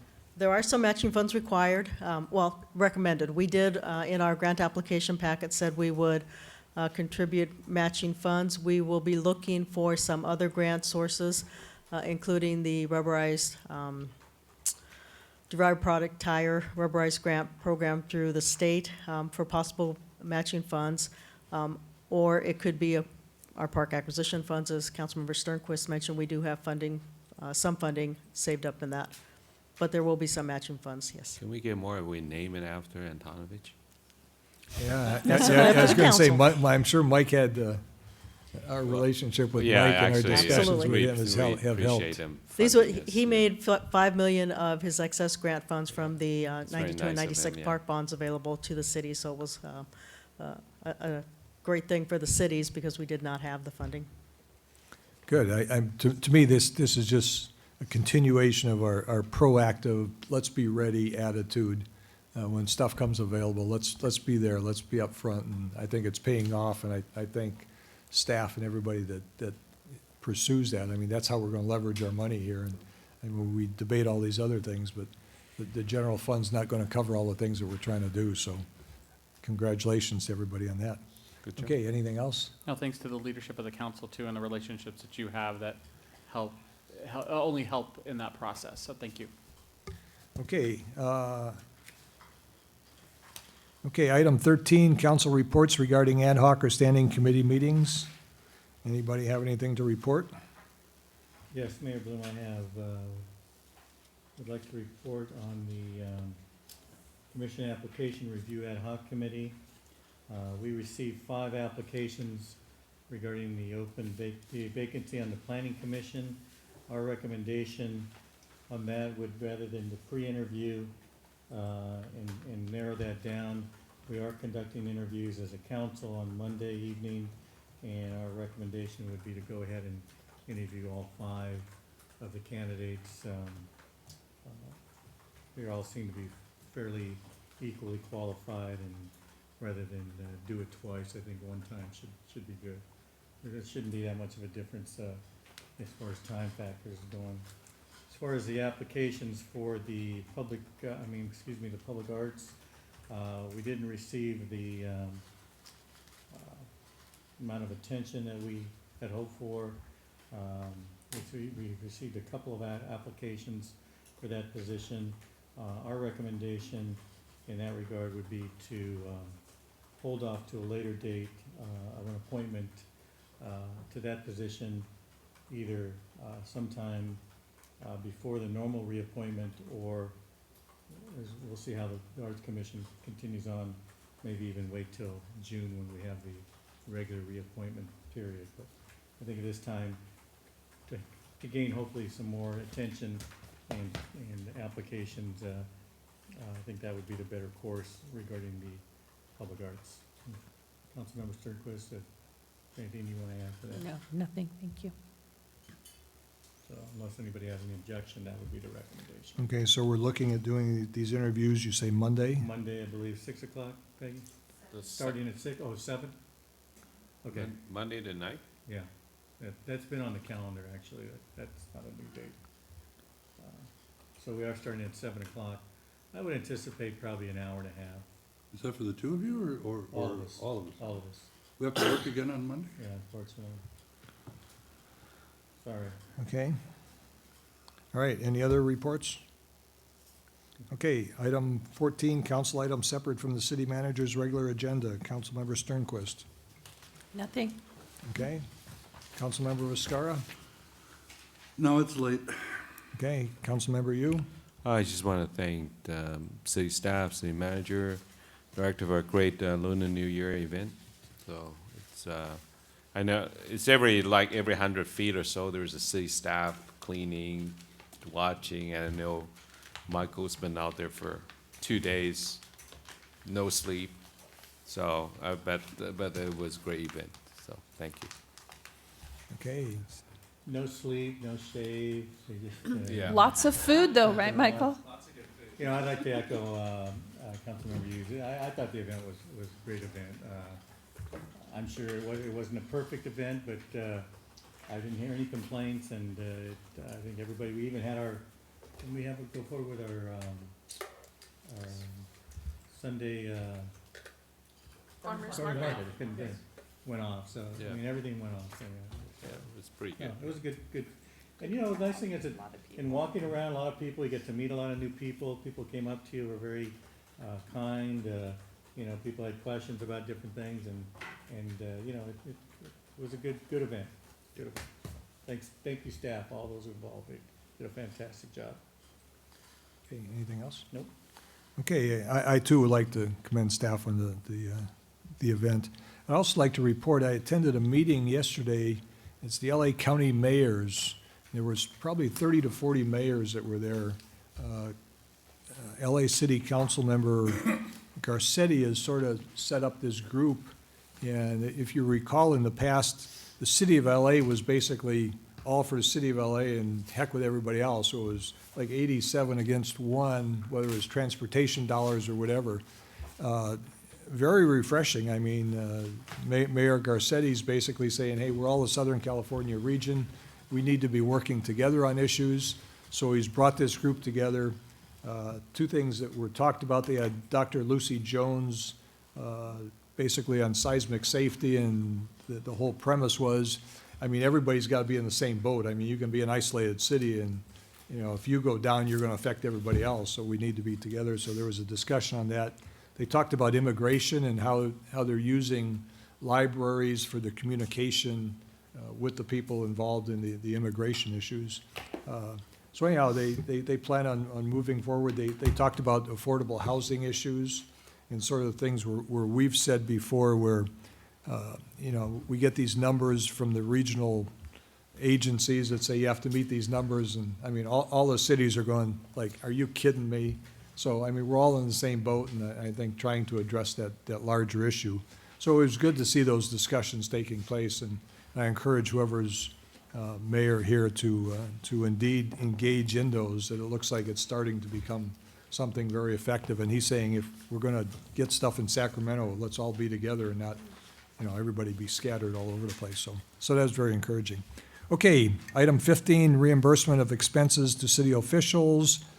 There was none. We're recessing to the successor agency. I'd like to call that meeting to order, please. Agency Member Sternquist. Present. Agency Member Vizcarra. Here. Agency Member Yu. Here.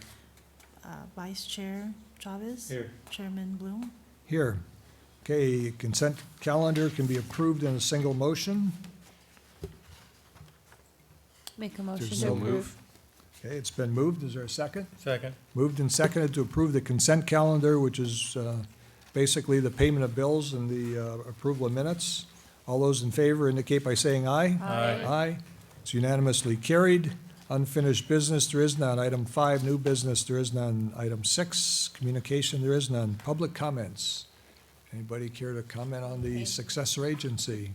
Too late. Okay, if not, I'll close public comments. Update from the executive director and agency council, there is none. Matters from agency members, there is none. Closed session, there is none. We are adjourned. We reconvene as the full city council. Item 17, actions taken by the city as successor agency. We approved the consent calendar, which paid a bill and approved the minutes. Item 18, additional public comments on items not listed on the agenda. Yeah, we got everybody to sleep here. Okay, I will now close public comments. And with that, we are adjourned. Thank you, everybody.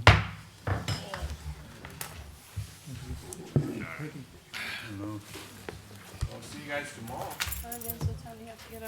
What do we got? Oh, Las Tunas tomorrow.